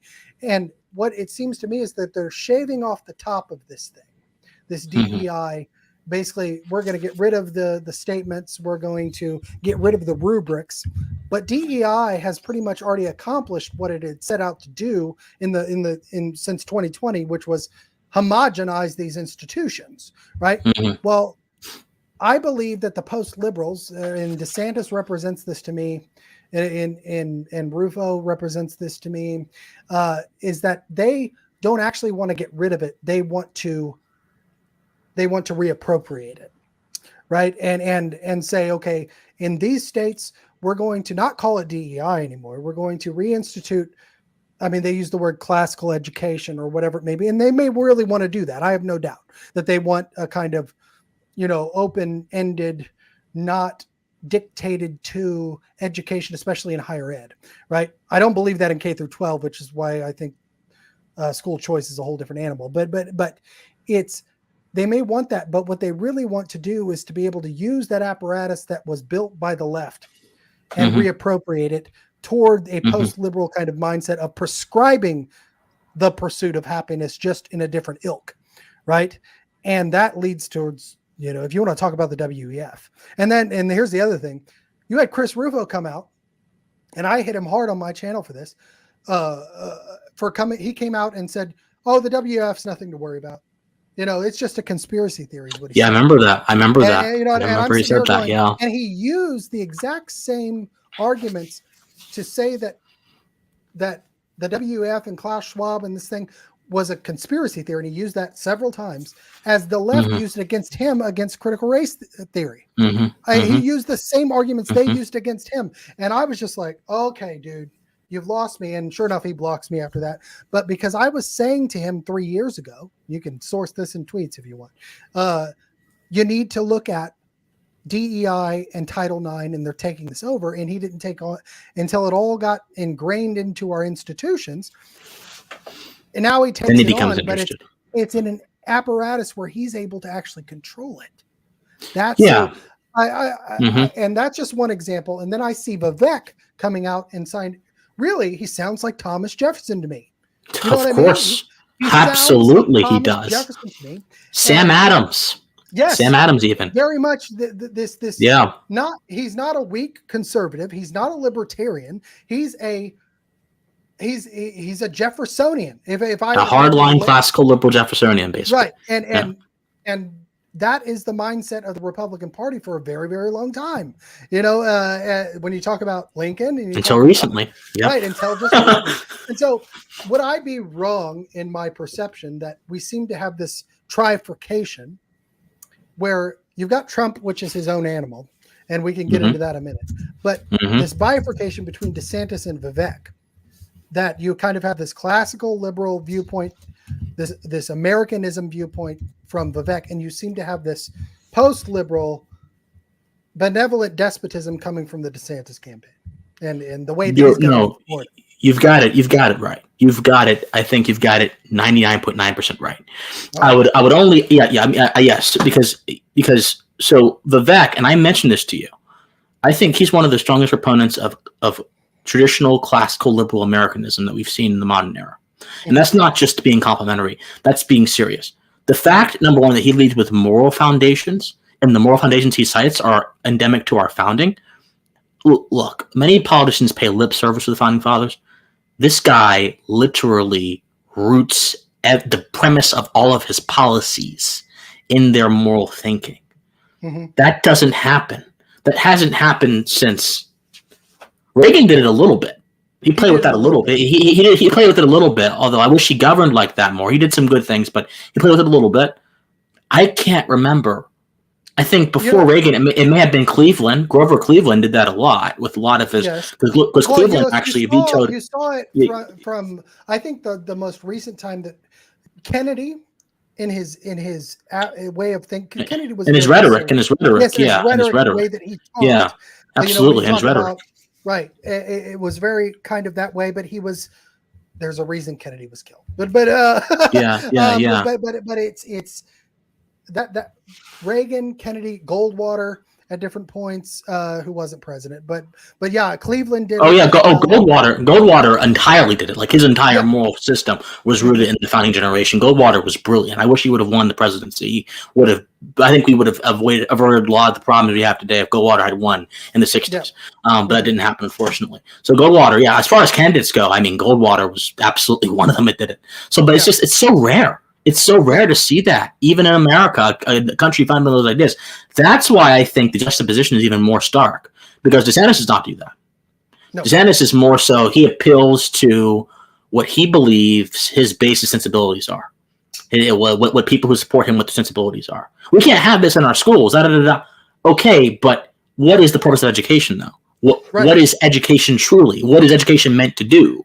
Well, if you believe in the classics, it's meant to build the man, refine the man, turn him into someone who acknowledges reality for what it is and pursues virtue, right? But how do you go about achieving that? These questions are not being asked by the DeSantis camp. They're not asking this. What they're doing is they're trying to assert a facsimile of what they think America is into the curriculum. Remember that bill? It's escaping me. Maybe you know it.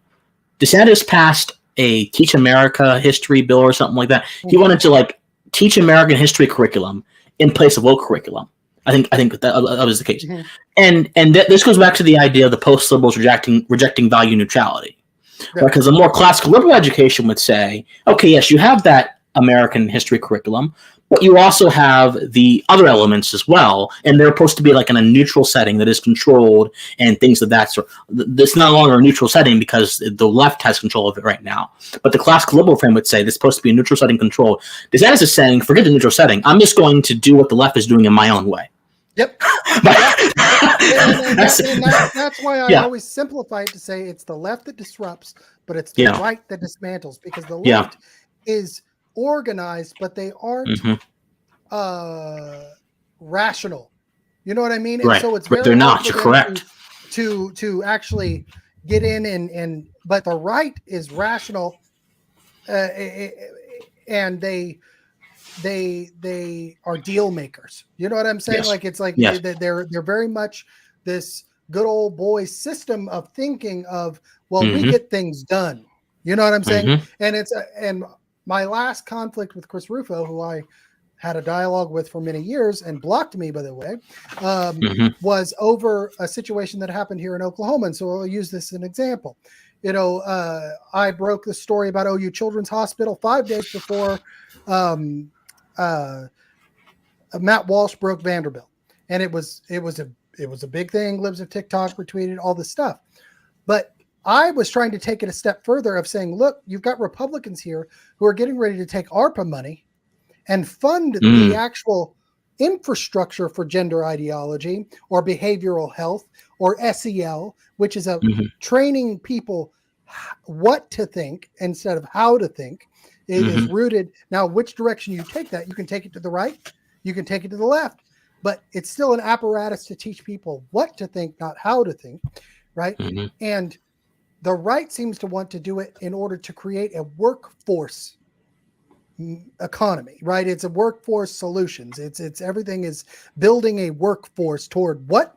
Well, I have theories on that, but that's beside the point. Is that they're grabbing the same apparatus, whether it's SEL or DEI, and they're attempting to reappropriate it, right, and push it in a different direction, which is, I think, recipe for disaster, because it only takes, as we've seen with Biden, the wrong candidate getting in power, and it's completely flipped on you. And so you get authoritarianism or totalitarianism or tyranny on both sides. Right. And the only candidate right now, you have Donald Trump doing some of it, which I think he's doing in his own way.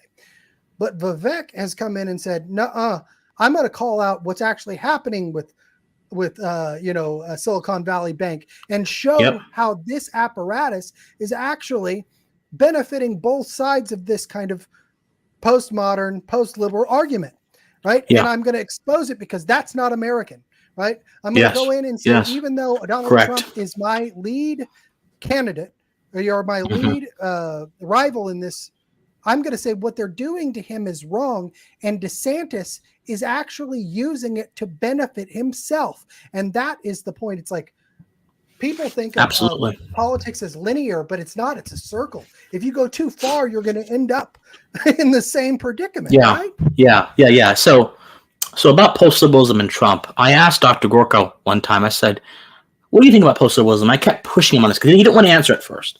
But I said, do you think Trump is post-liberal? What do you think he thinks about it? He responds back to me with one of the most cryptic messages ever, but it's also the clearest.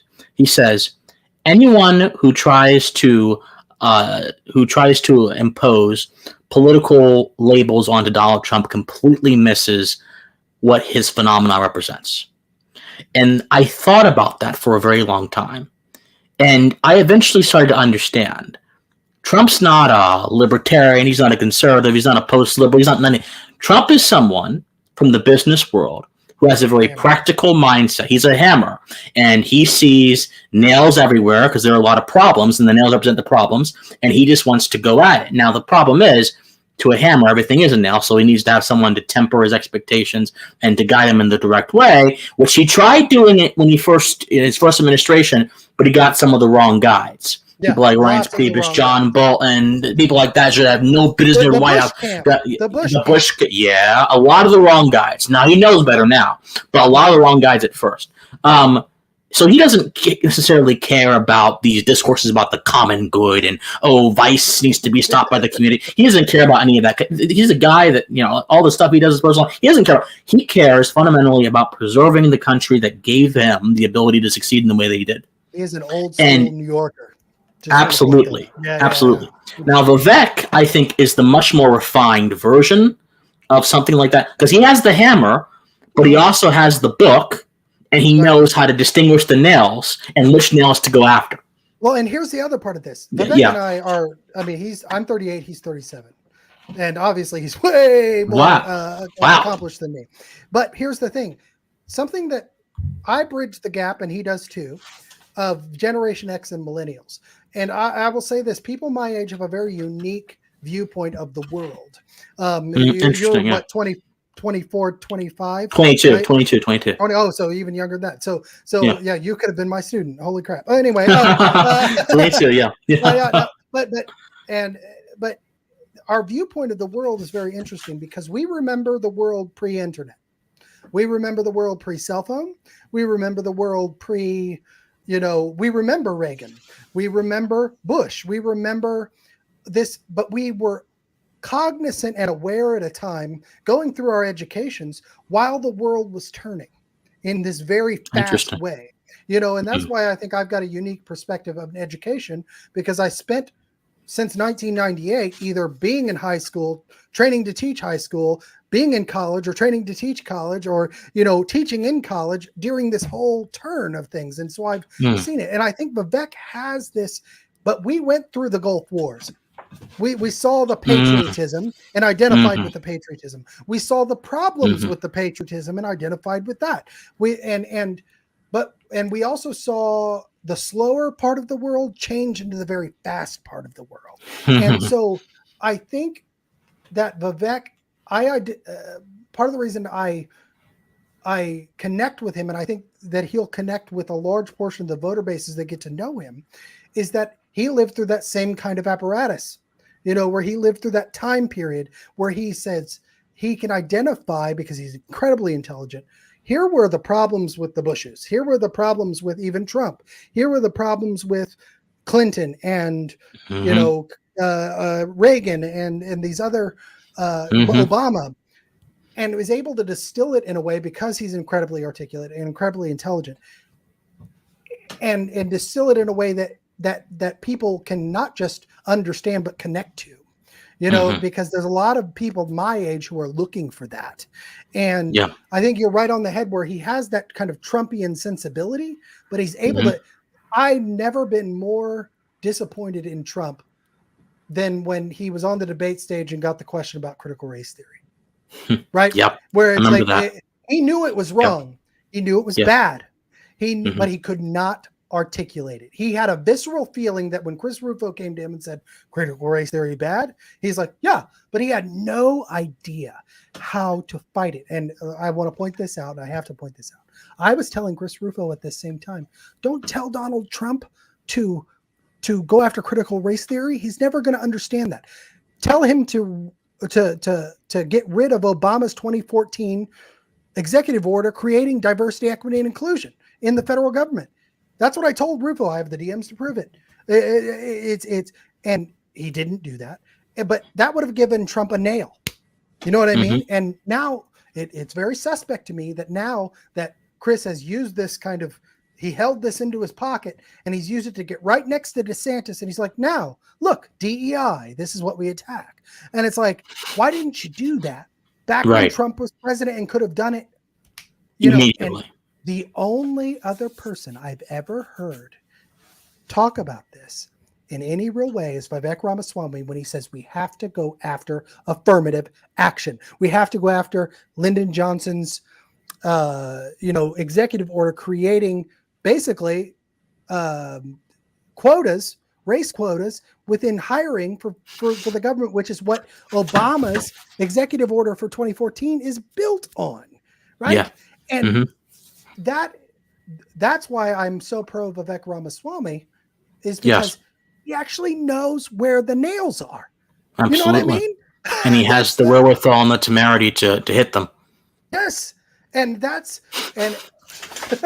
so that's rare in politics. It is rare in politics. And that's why I think, first of all, Vivek just being in the conversation is already raises the level of discourse immediately. He has led on every issue since he announced. Absolutely. He has led on, and every candidate has taken his script. They had already taken it anyway. Everything that you see Chris Rufo and DeSantis doing in Florida, you can find in Woke Inc. If you read the book. Yeah, or you can. Yeah, he wrote the book on Vivek wrote the book on it. Yeah, Vivek and James. Yeah. Vivek and James basically gave the intellectual framework toward a lot of these active issues. Yes, a lot of folks don't want to talk about that. There would be no Chris Rufo without James Lindsay.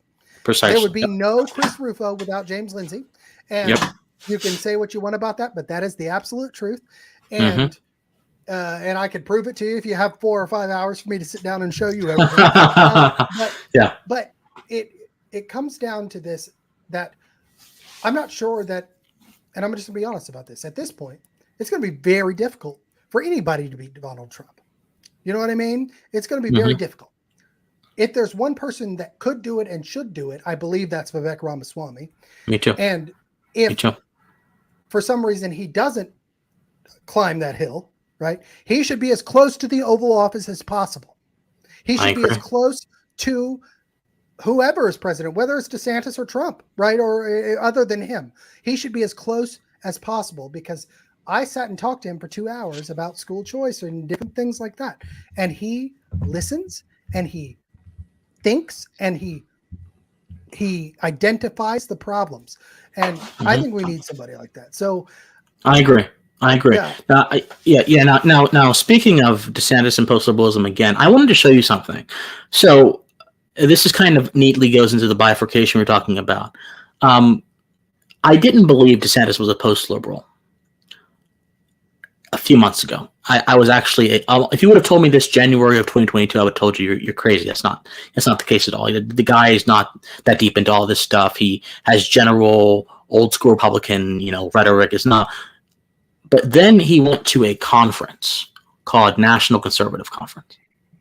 Now, National Conservatism is a brand name of post-liberalism. It is one of their brand names. They have many brand names. The Integralists, that's one of their prominent brand names.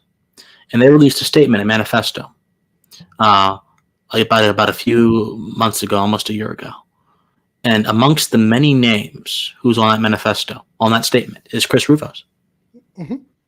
Yep. It's Chris Rufo. Yep. And that was the turning point for me.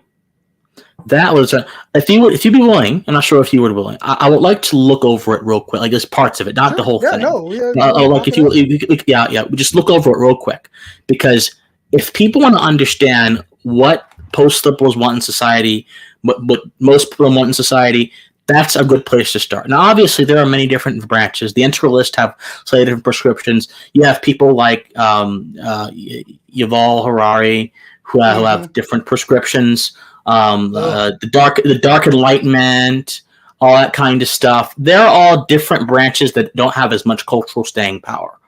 These branches of post-liberals actually have lawmakers and pundits signing on to them.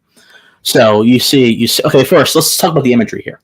Right, the good, the true, the beautiful. This is what they begin with. The collectivist framing tied up in this particular iteration of art, which is the overall style of their political prescription. So that's something very interesting to note right there.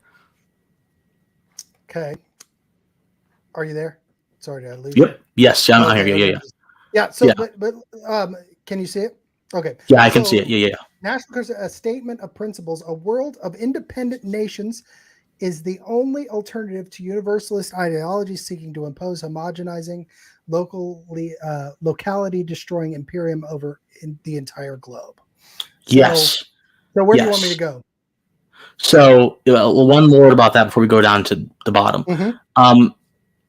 What post-liberals do, and what they've done in this statement, is they will take a legitimate issue and they will wrap it up in their framing. We just went into a big conversation about how national sovereignty is threatened by globalist forces.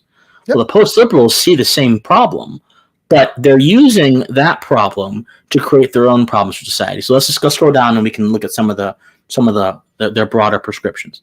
Okay. Oh yeah, further. Let's just look at some of their taglines here, right? Okay. What they want. So they want. Let's start at the top, a little bit at the top, okay. Right above rejection. So they want national independence, right? Want to see a world of independent nations capable of self-government that should chart their own course in accordance to its own principles. Okay, so immediately, if you are a common American who is into the idea of national sovereignty, America first, and you see that first tagline, you're already sold. Yep. You're already sold. They've already got you hook, line, and sinker. Yeah. That's very interesting. You go down. Rejection of imperialism and globalism. We support a system of free cooperation and competition amongst nation states working together. Yeah, what's wrong with this, Christian? Again, you see that. Mm-hmm. You're really into it. Yep. You're really into it. Now you go down even further. National government. This is where things start to get hairy.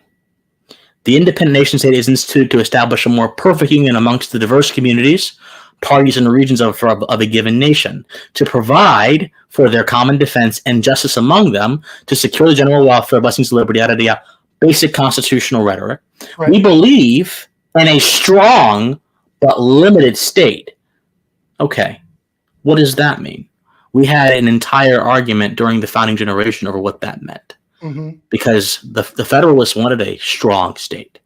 Of course, they agreed to limitations, but they wanted a very centralized power. So just because a state is limited does not necessarily mean it is properly constrained. Exactly. Right. Which is part of the language here.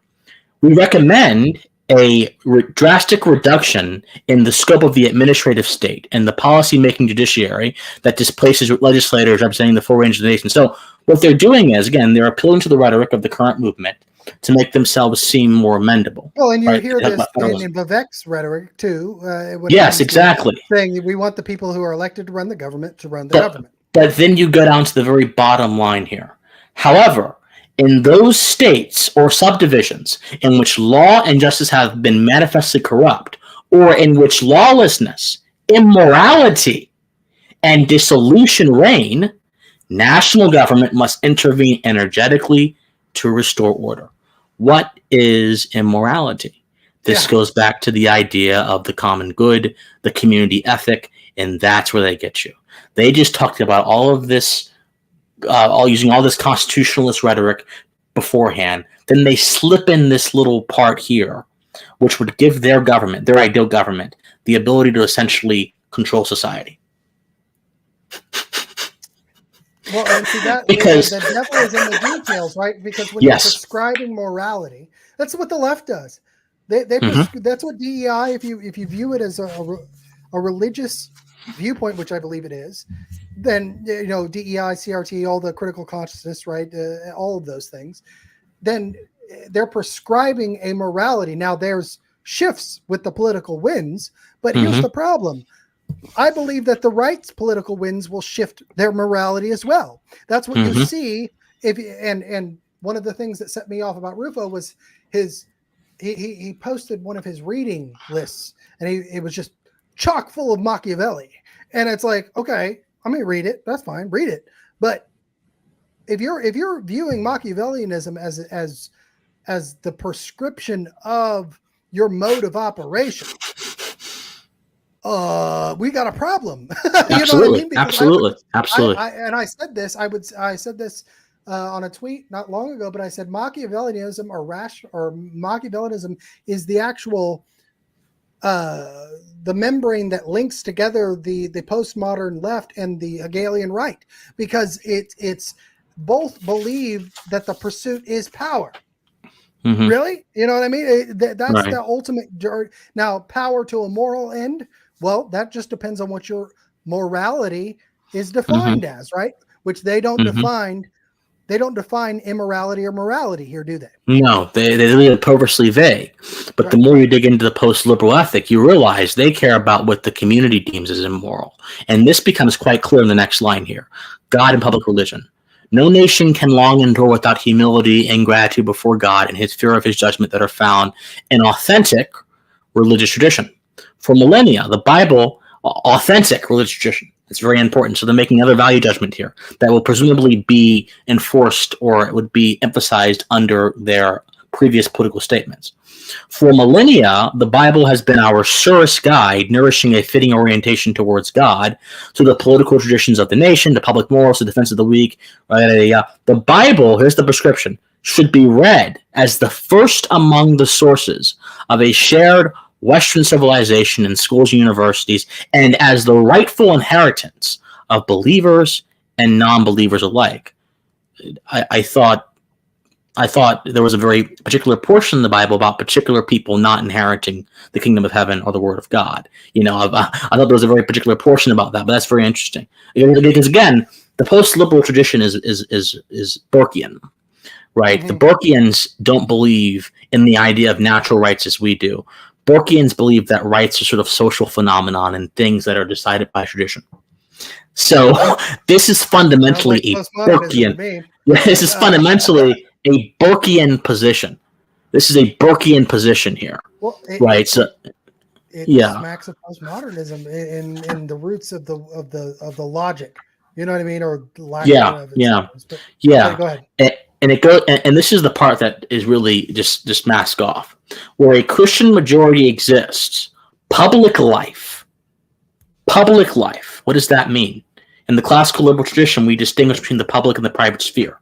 Mm-hmm. The public sphere is a sphere of government.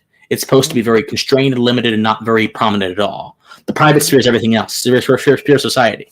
So when you say public life, you are attributing the sphere of government to the private sphere. Mm-hmm. So already in their phrasing, you can see how they view individuals in their own capacity, how they view society. This stuff is lost on a lot of people. Mm-hmm. So they say, well, a Christian majority exists. Public life should be rooted in Christianity and its moral vision, which should be honored by the state and other institutions, both public and private. So for these people, there is no distinction. If you can't distinguish between the public and the private, how can you have a government that respects man's rights? How can you have a government that has a line where moral transgression is distinguished at? Who decides that? Okay, let me take that out of the esoteric and put it into what we're seeing.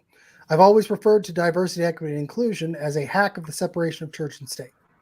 You're taking a prescription, a moral prescription, implanting it in both public and private institutions that both have the same moral framework, right? And that shift at different times, and are moving both public and private institutions in the same direction, right? The way a church would, the way the Church of England did before in the United Kingdom, right?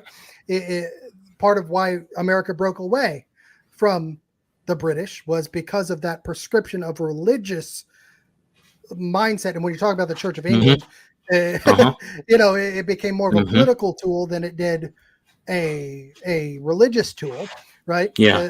And that is this reinforces my point that maybe the post-liberals, the Chris Rufos of them all, don't want to get rid of DEI. They want to grab it and reappropriate it toward this end, which is also, again, when you talk about if you can't distinguish between public and private, public-private partnerships, what did Mussolini call fascism? Right, the merger between corporation and state, which is a big part of it. Big part of it, absolutely. Exactly, and so that's why when I talk about school choice, folks, You cannot get any more public-private partnership than injecting government money into private schools. Yep. It's a public-private That is partnership. quintessential public-private. Yeah. And then when absolutely. you try to move that towards one goal, which is a workforce development, and then you see the fact that the WEF has bought into that.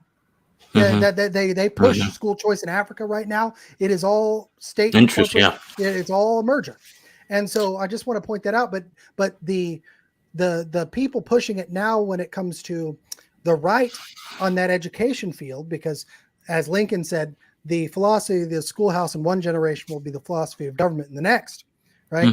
They're taking it towards the right end spectrum, which reads very much this way. We want our kids to be taught the Christian ethic. We want them to have this rooted as the first and foremost beyond. And I think there are goods that can come out of that. I'm a Christian. I just want to point that out. I'm not. Yeah. When I say I'm a Christian, I'm I try to be believing, lifelong, yeah, pretty evangelical Christian, right? Yeah. But I also have seen how that can corrupt even modern day people. Right. Yeah. When you talk about televangelists, for example, right? Oh, yeah. That's very concerning. And so this smacks to me of people attempting to use religion. So the left uses their religion, their moral doctrine, DEI, diversity, equity, inclusion. That's the Trinity as their moral push. And now we have a subset of the right trying to grab Christianity and use it very much the way that England used it, right? Or medieval times, the way you had spoken about before.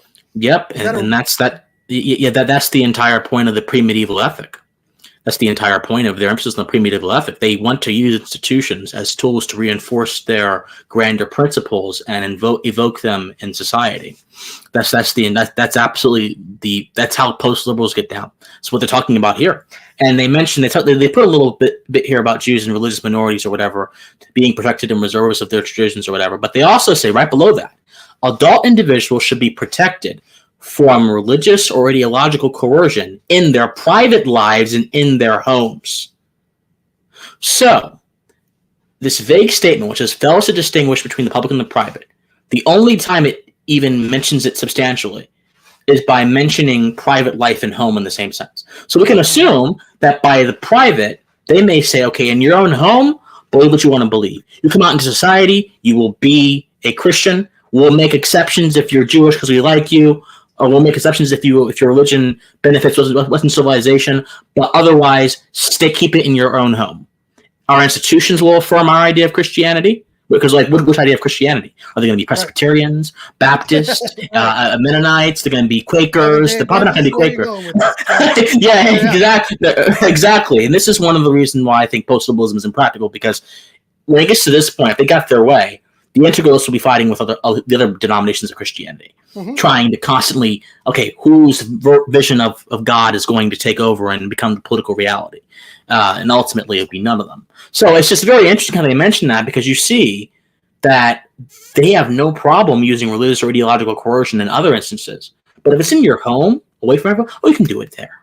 Yeah. But in public life, you will bow to our idea of religion and Christianity. And if public life consists of both your job and your state, if you have a merger of state and corporate power, if you have public-private partnerships, right, then there's no, and this is again why I like Vivek, because Vivek talks about needing to separate corporate from state. That is how ESG is designed to pull, the private sector and the public sector into one Congress. And if you identify, if corporations are people, right? if you want to talk about it like that, if you want to Mitt Romney it, right? If corporations Mitt are Romney, people, absolutely, and they have a First Amendment right equal to that of the individual, then you cannot. That is a hack of the Constitution itself. Yep. You know what I mean? Because absolutely, yes. If the corporation decides, then you're owned by the company store, right? Yeah, right. Yes, so, exactly. So we can keep going through this, but I think that we've kind of gotten the main points, and the main point is this: they have a perverted understanding of private life as opposed to public life. They can't recognize the proper moral dimensions of political action because they don't have the correct ways to frame appropriate political behavior, and what its limits are and things like that. And so let's put it back on the screen real quick. If you look at if you scroll down, let's look at the list of people who signed this stuff. That's the most eye-opening part, more than any of the ideology stuff. Let's look at the people who signed this stuff. All right, let's start from the top. Right. Michael Anton, Hillsdale College. Larry Arnn, Hillsdale College. Ambiathy, Spectator. David I can't say that name. Hillsdale. Megan Bashem, Daily Wire. It's just getting interesting at this point. That's interesting. Rachel Bovard, Conservative Partner Institute. Michael Daughtry, National Review. Will Chamberlain. Now, that's a name that many of us know. Will Chamberlain. He signed on to this. Talk about a DeSantinista, right? Oh, interesting. Timon Klein. Yeah. Ken Cuccinelli. He used to be in the Trump administration, I believe. Victor Davis Hanson. Yeah. Edward Corrigan. Jim DeMint, former South Carolina senator.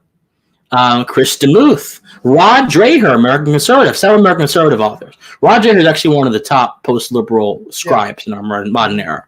And so if you scroll down, the list gets more interesting. Some of these people are not as consequential. Josh Hammer, our good fellow, right there, right below Ophir. Our good fellow who just attacked Vivek as a fraud, signing on to one of the most anti-American ideas. Nate Hochman, Yoram Hazony, the father of modern day post-liberalism, because his book, The Virtue of Nationalism, essentially is a Bible of post-liberals. I encourage everyone to read it. It's really eye-opening. Then you see a lot of other people. A lot of these folks, unfortunately, Roger Kimball, Now that one shocked me. And by the way, I still don't understand that. I don't know if I'm supposed to take that seriously, because Charlie Kirk's rhetoric doesn't seem to me to reflect this, but maybe his thinking does. I don't know. I think a lot of, again, you got to remember Charlie Kirk's, and I'm not. You're young, okay? Yeah. But Charlie Kirk is young, and he is very successful. That is always a recipe for being in situations that you may not necessarily fully wrap yourself around. Absolutely. Okay, and I'm not saying he's not intelligent. I like Charlie Kirk a lot. Okay? Yeah, and I like TPSA and all that. But you just spoke at a TPSA event, right? So I mean, absolutely. But just making that kind of absolutely. Michael Knowles. Yeah. Now, that one doesn't surprise me, not at all, not even a little bit. Michael Knowles. You have more people. All these people in like the conservative student Washington Times. Well, Claremont Institute, they're really pushing this. They tried to hijack Trumpism. They tried to hijack Donald Trump's message and then turn it into a post-liberal thing. That's basically what they've been trying to do. Very connected with Claremont. So yes. Yeah. Mark Meadows. Remember Mark Meadows? I remember Mark Meadows. Oh yeah, he's very influential in these circles. Then if you scroll down, you just see a lot of very different names. First Things, all these people. Then we see our guy, Christopher Rufo, signing on to this. Yeah. Signing on to something that says that Carol Swain. Peter Thiel. Peter Thiel's funding it. Peter Thiel, so people may not know this. Peter Thiel actually is funding all of the National Conservative events. He is their top benefactor. I believe there's some connection between Peter Thiel and Vivek. I don't know what the extent of that is, but I wonder. Here's the thing. All of these are conservatives that I think a lot of us would agree with. Probably 95%. Yeah, a lot of it. Yeah. It's not like, I mean, I like Carol Swain. I love Carol Swain. I think Chris Rufo's done a lot of good. I don't think he's as deep as he wants to be, just in terms of understanding things. But I think he's also got a lot of money behind him. Right? And this represents that, because you have somebody here. You have this whoever runs NCC, right? Yeah, is high atop the thing. You know what I'm saying? And all of these people represent certain aspects of this thing. Yes. And so again, we're not. I want to couch this for anybody who's listening. I'm not beating up. Right. We're making a academic, philosophical, and and really a practical distinction between what we're seeing in the Republican Party right now play out. Yep. Between Trump, Mm-hmm. between Vivek Ramaswamy, Mm-hmm. between Ron DeSantis, sorry, Berkowitz. But he calls him Rob all the time. Yeah. And also Pompeo and Yes. some of these other people that represent all kind of different slivers of Yes. what is the conservative movement or the Republican Party right now. Yes. And so I think you see some of that in here, but this is a unifying document. Oh, yes. Yes. That's one thing about the post-liberals. They are, even though they have their own idiosyncrasies, they're pretty much unified on these basic ideas. Now that one shocked me too. I had no idea. But yeah, so it's interesting because all of these influencers and writers, they've stated where they are. Yeah. And we should absolutely use this as a roadmap to see if where they are here aligns some of their other positions. And you'll find that there are a lot of DeSantis surrogates on this list. Yes. Oh, tons. Yeah. And that's an important association. Right. And that's the thing. I want to be, if Vivek Ramaswamy, if he were able to gain an actual movement underneath him, which I think he's actually capable of doing. I agree. I do too. He doesn't, having sat down with him, he doesn't do anything without being very deliberate. And he is, if you haven't noticed, one of the best political minds. Maybe we've seen, Donald Trump is not a political mind. Donald Trump is a political animal, meaning that he does things out of instinct, and and because of his sheer force of will, he is able to make things happen. But it's always very messy, right? Yes. Mm-hmm. Vivek Ramaswamy is a political mind that we haven't seen. Maybe since I equate him a little bit, not in politics, but FDR. FDR had a very political mind. Yes, he did. And Lincoln too, in this way that he could just parse things out and bring them out in a political way that I think that he could build a momentum behind him that even if he doesn't crest the beating of Trump, you know what I mean? Which I think he could, but even if he doesn't, he's going to so move the conversation in the right direction. I agree that it's going to be very beneficial for some of the things that you and I are worried about right now. Yes, and this is my thing. I really gave DeSantis a shot.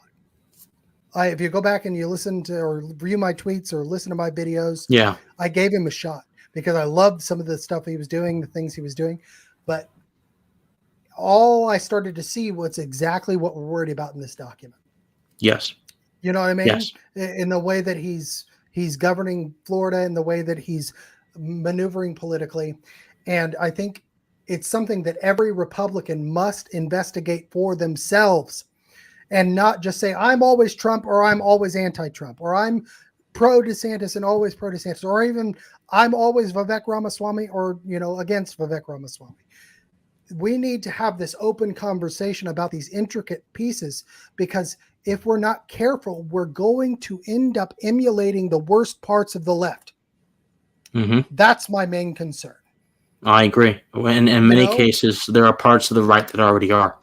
So, and I think that this is a prototype of what that could be, of what that could look like in a different form.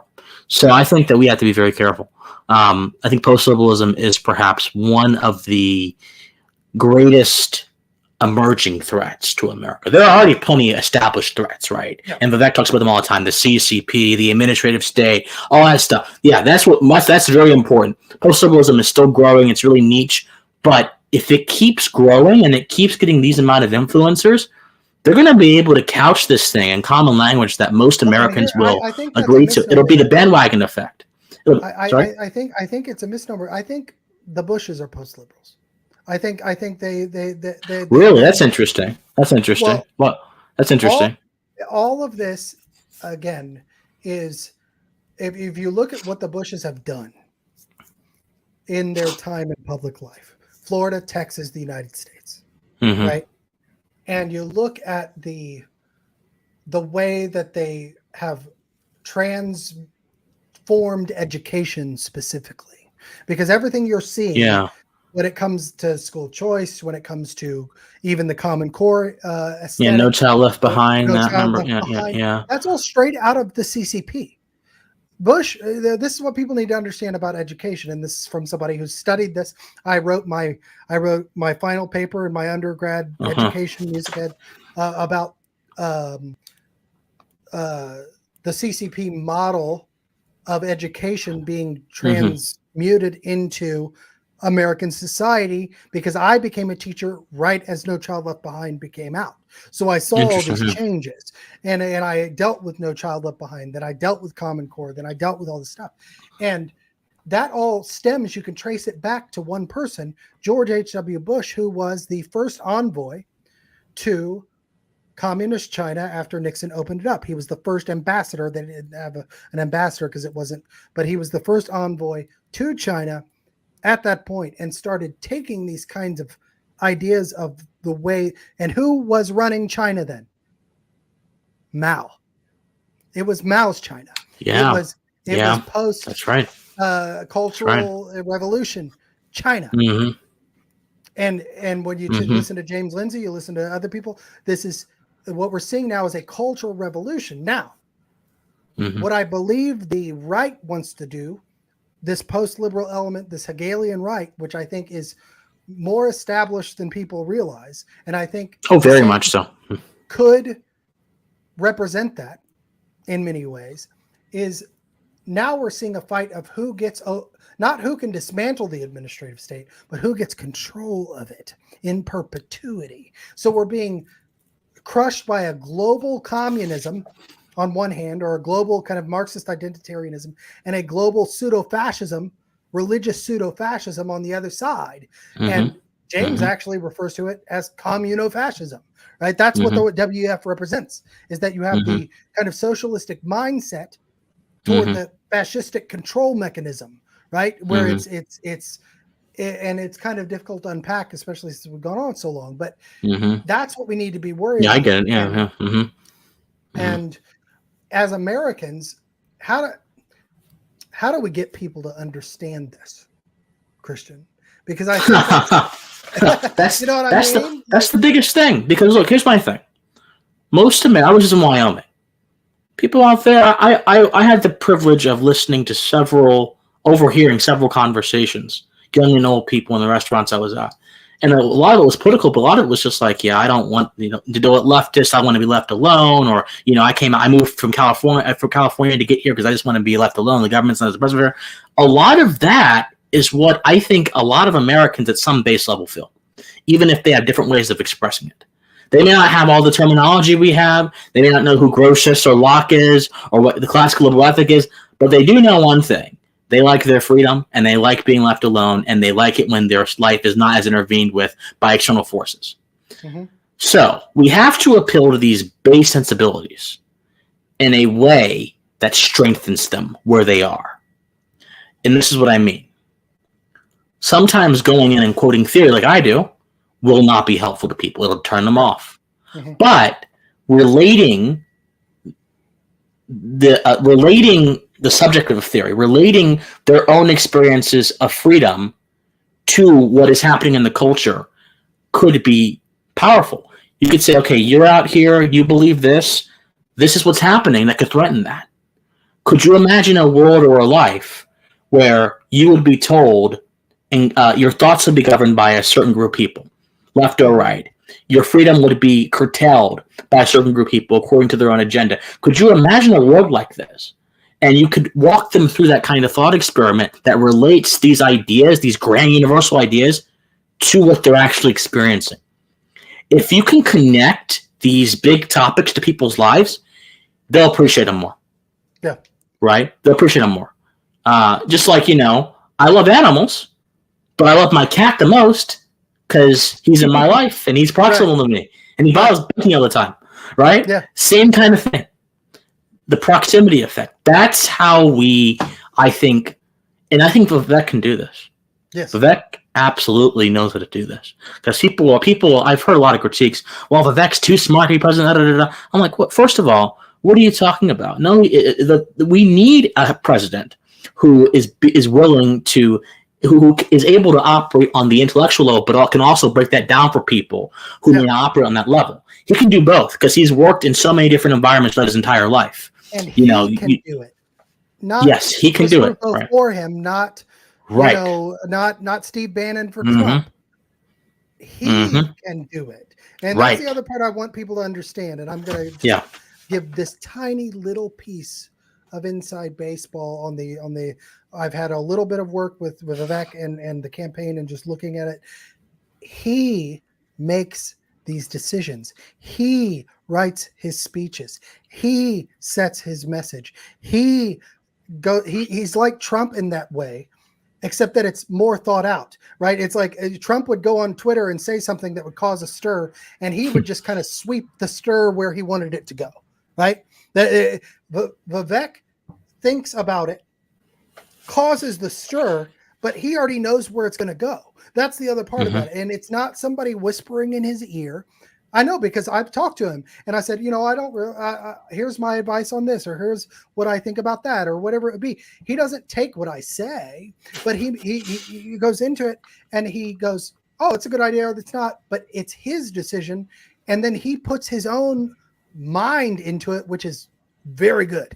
he's got a very deep thinking, practical mindset mixed with the ability to communicate it in a way that I haven't seen since Reagan, since Kennedy, since even Lincoln, where you're talking about the ability to take, the Gettysburg Address and this very short understanding of this very short speech that has lived on through our ages, but basically saying of the people, by the people, for the people.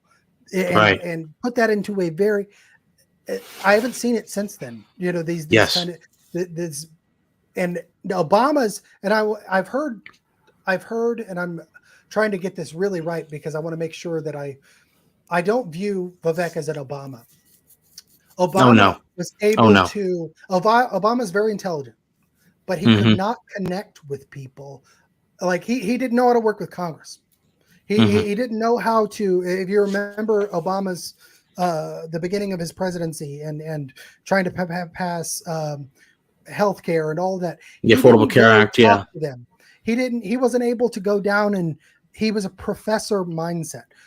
Vivek has all that intelligence, but the actual ability to convey it and then make those kinds of decisions. So it's something that people really need to think about, because if we don't get this election right, and I know we say this every year, but every 4 years or whatever, this is a huge election. This may actually be one of the last elections that we see as the America that we know it if we get it wrong. You know what I mean? Like, I think we're teetering on the precipice of something that most normal people don't understand. And it's going to come from an area, post-liberalism, that people aren't expecting. Would you agree with that? Yes. If we don't get this election right, well, we're facing several things. We're facing a very zealous CCP, Communist Chinese Party, that wants to take us to war and will, and by all estimates, will do so by 2025 unless we have a very strong stance against them. We're facing a madman in Russia who is not going to stop down from achieving his vision of the eschaton, emphasize the eschaton, his vision of heaven upon earth. We're facing an administrative state that is right now trying to champion the Restrict Act, one of the most un-American pieces of legislation since the Patriot Act. And by the way, everything that the Restrict Act does, the NSA already does in secret. Yep. Represented by the FISA court. So people need to realize this thing is already entrenched. It's already entrenched. Just one little parallel. Is that most of the sponsors and writers of that bill were the same ones that did the red flag laws. I mean, and they're all turned out. They're all going to be leaving office, or the super safe Mitt Romney kind of. Yes, they're globalist Republicans. They're. Yes. You know what I mean? So a communist terror to our east, a Russian terror on the other side, an administrative terror within our nation. Then you have the post-liberals trying to tear apart the American ethos. Then you have the progressives who are post-liberal by definition, just in a different way, who are actively trying to tear apart our ethos, trying to assert this sort of woke Marxism, class warfare, and all of it is just trying to converge on the seat of power in Washington, D.C. Yep. Whoever the next president is going to inherit all of this and more. And if it's the wrong person, I don't know if there will be in America for my posterity. Right. I don't know. That scares me. And Dennis Prager said recently, he doesn't know who has it worse. The people who remember America before all this happened, or people like me who don't remember America before all this happened and just remembers America now. Yeah. Regardless, we both. And that's exactly what I was saying. That's so interesting. Because that's exactly what I was saying about Vivek and people my age specifically. Where it's like we got a piece. My grandfather fought in World War II. You know what I mean? And we lived off of the deposit made by the Greatest Generation up until just recently. I mean, I think it literally just ran out.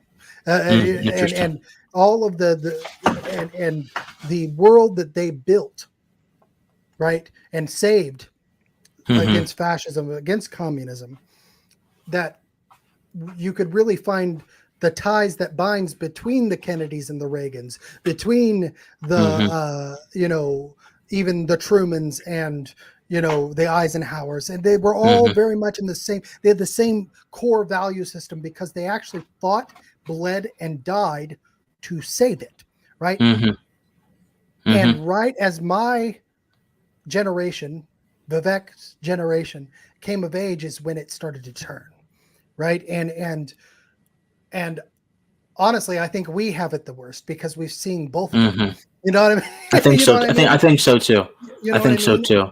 And when you mention the word posterity, and we're going to sign off here in a little bit, but I could keep going.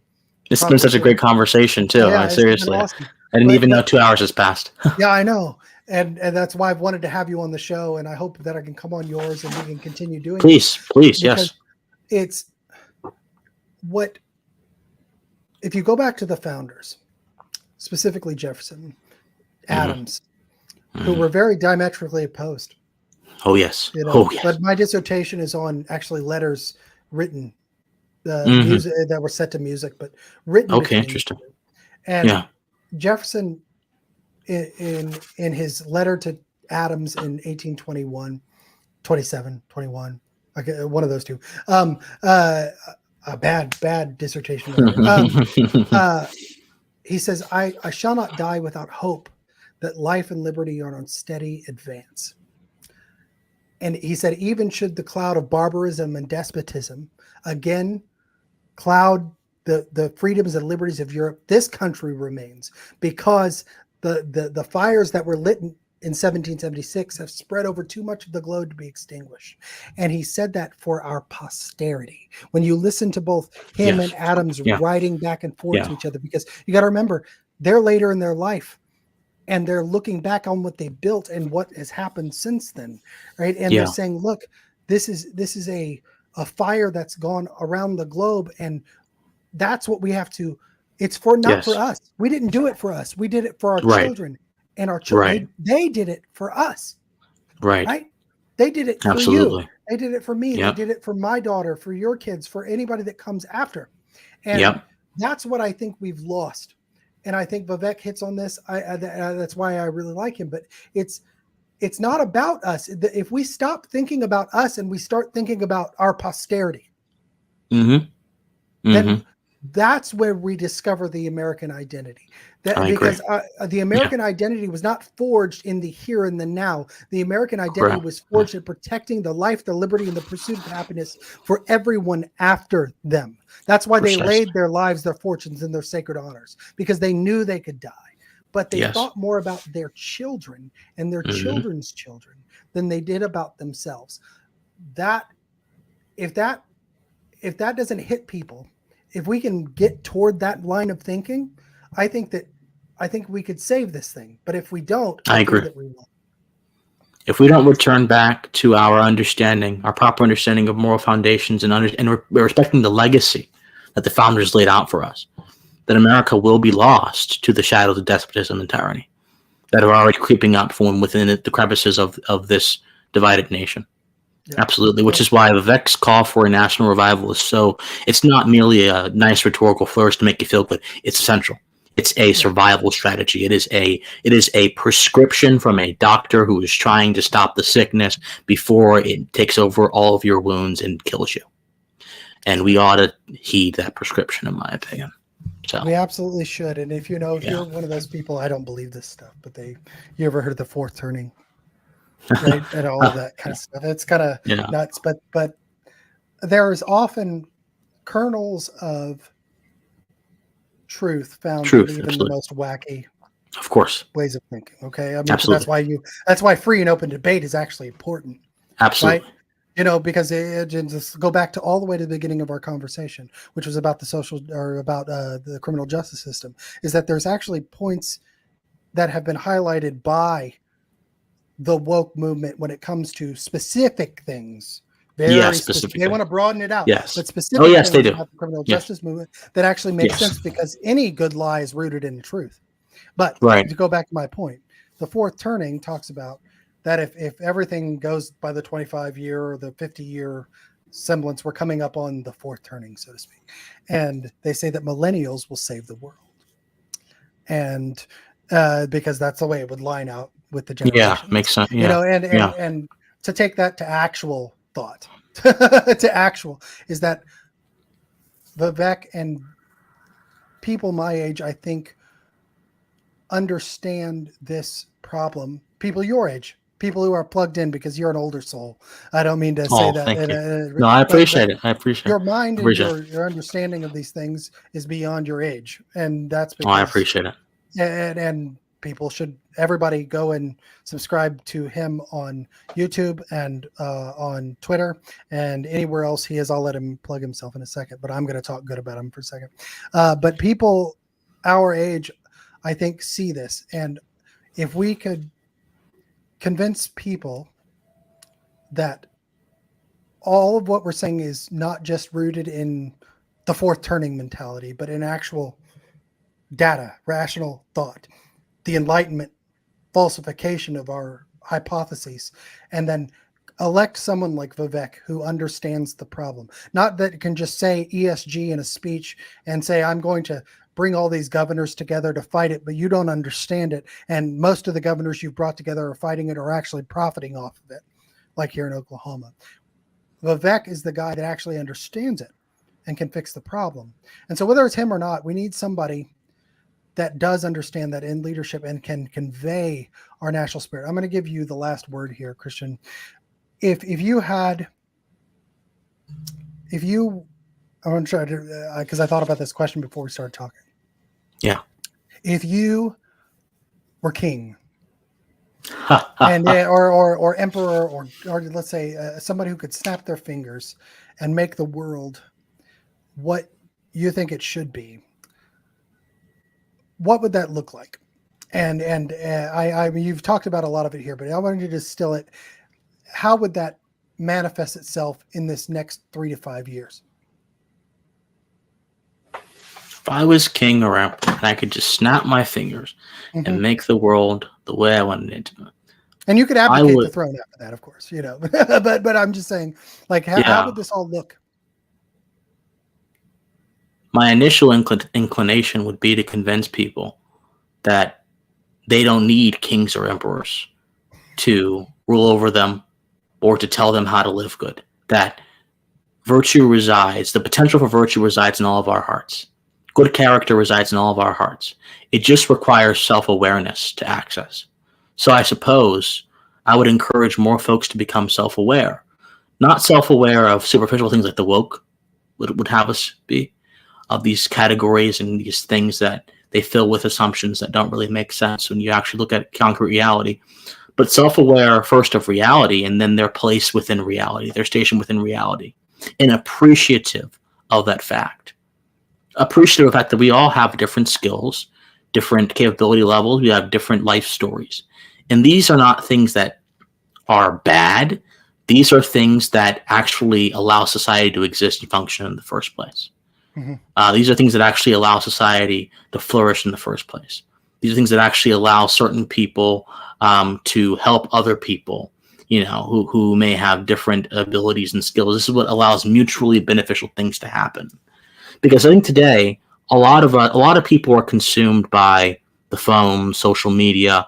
They're consumed by certain narratives about what it means to have value as a human being. Oh, you got to be a cisgender or a non-cisgender. You got to be a disabled person. Got to be a black woman. You got to support all trans women. All these platitudes are replacing basic self-awareness.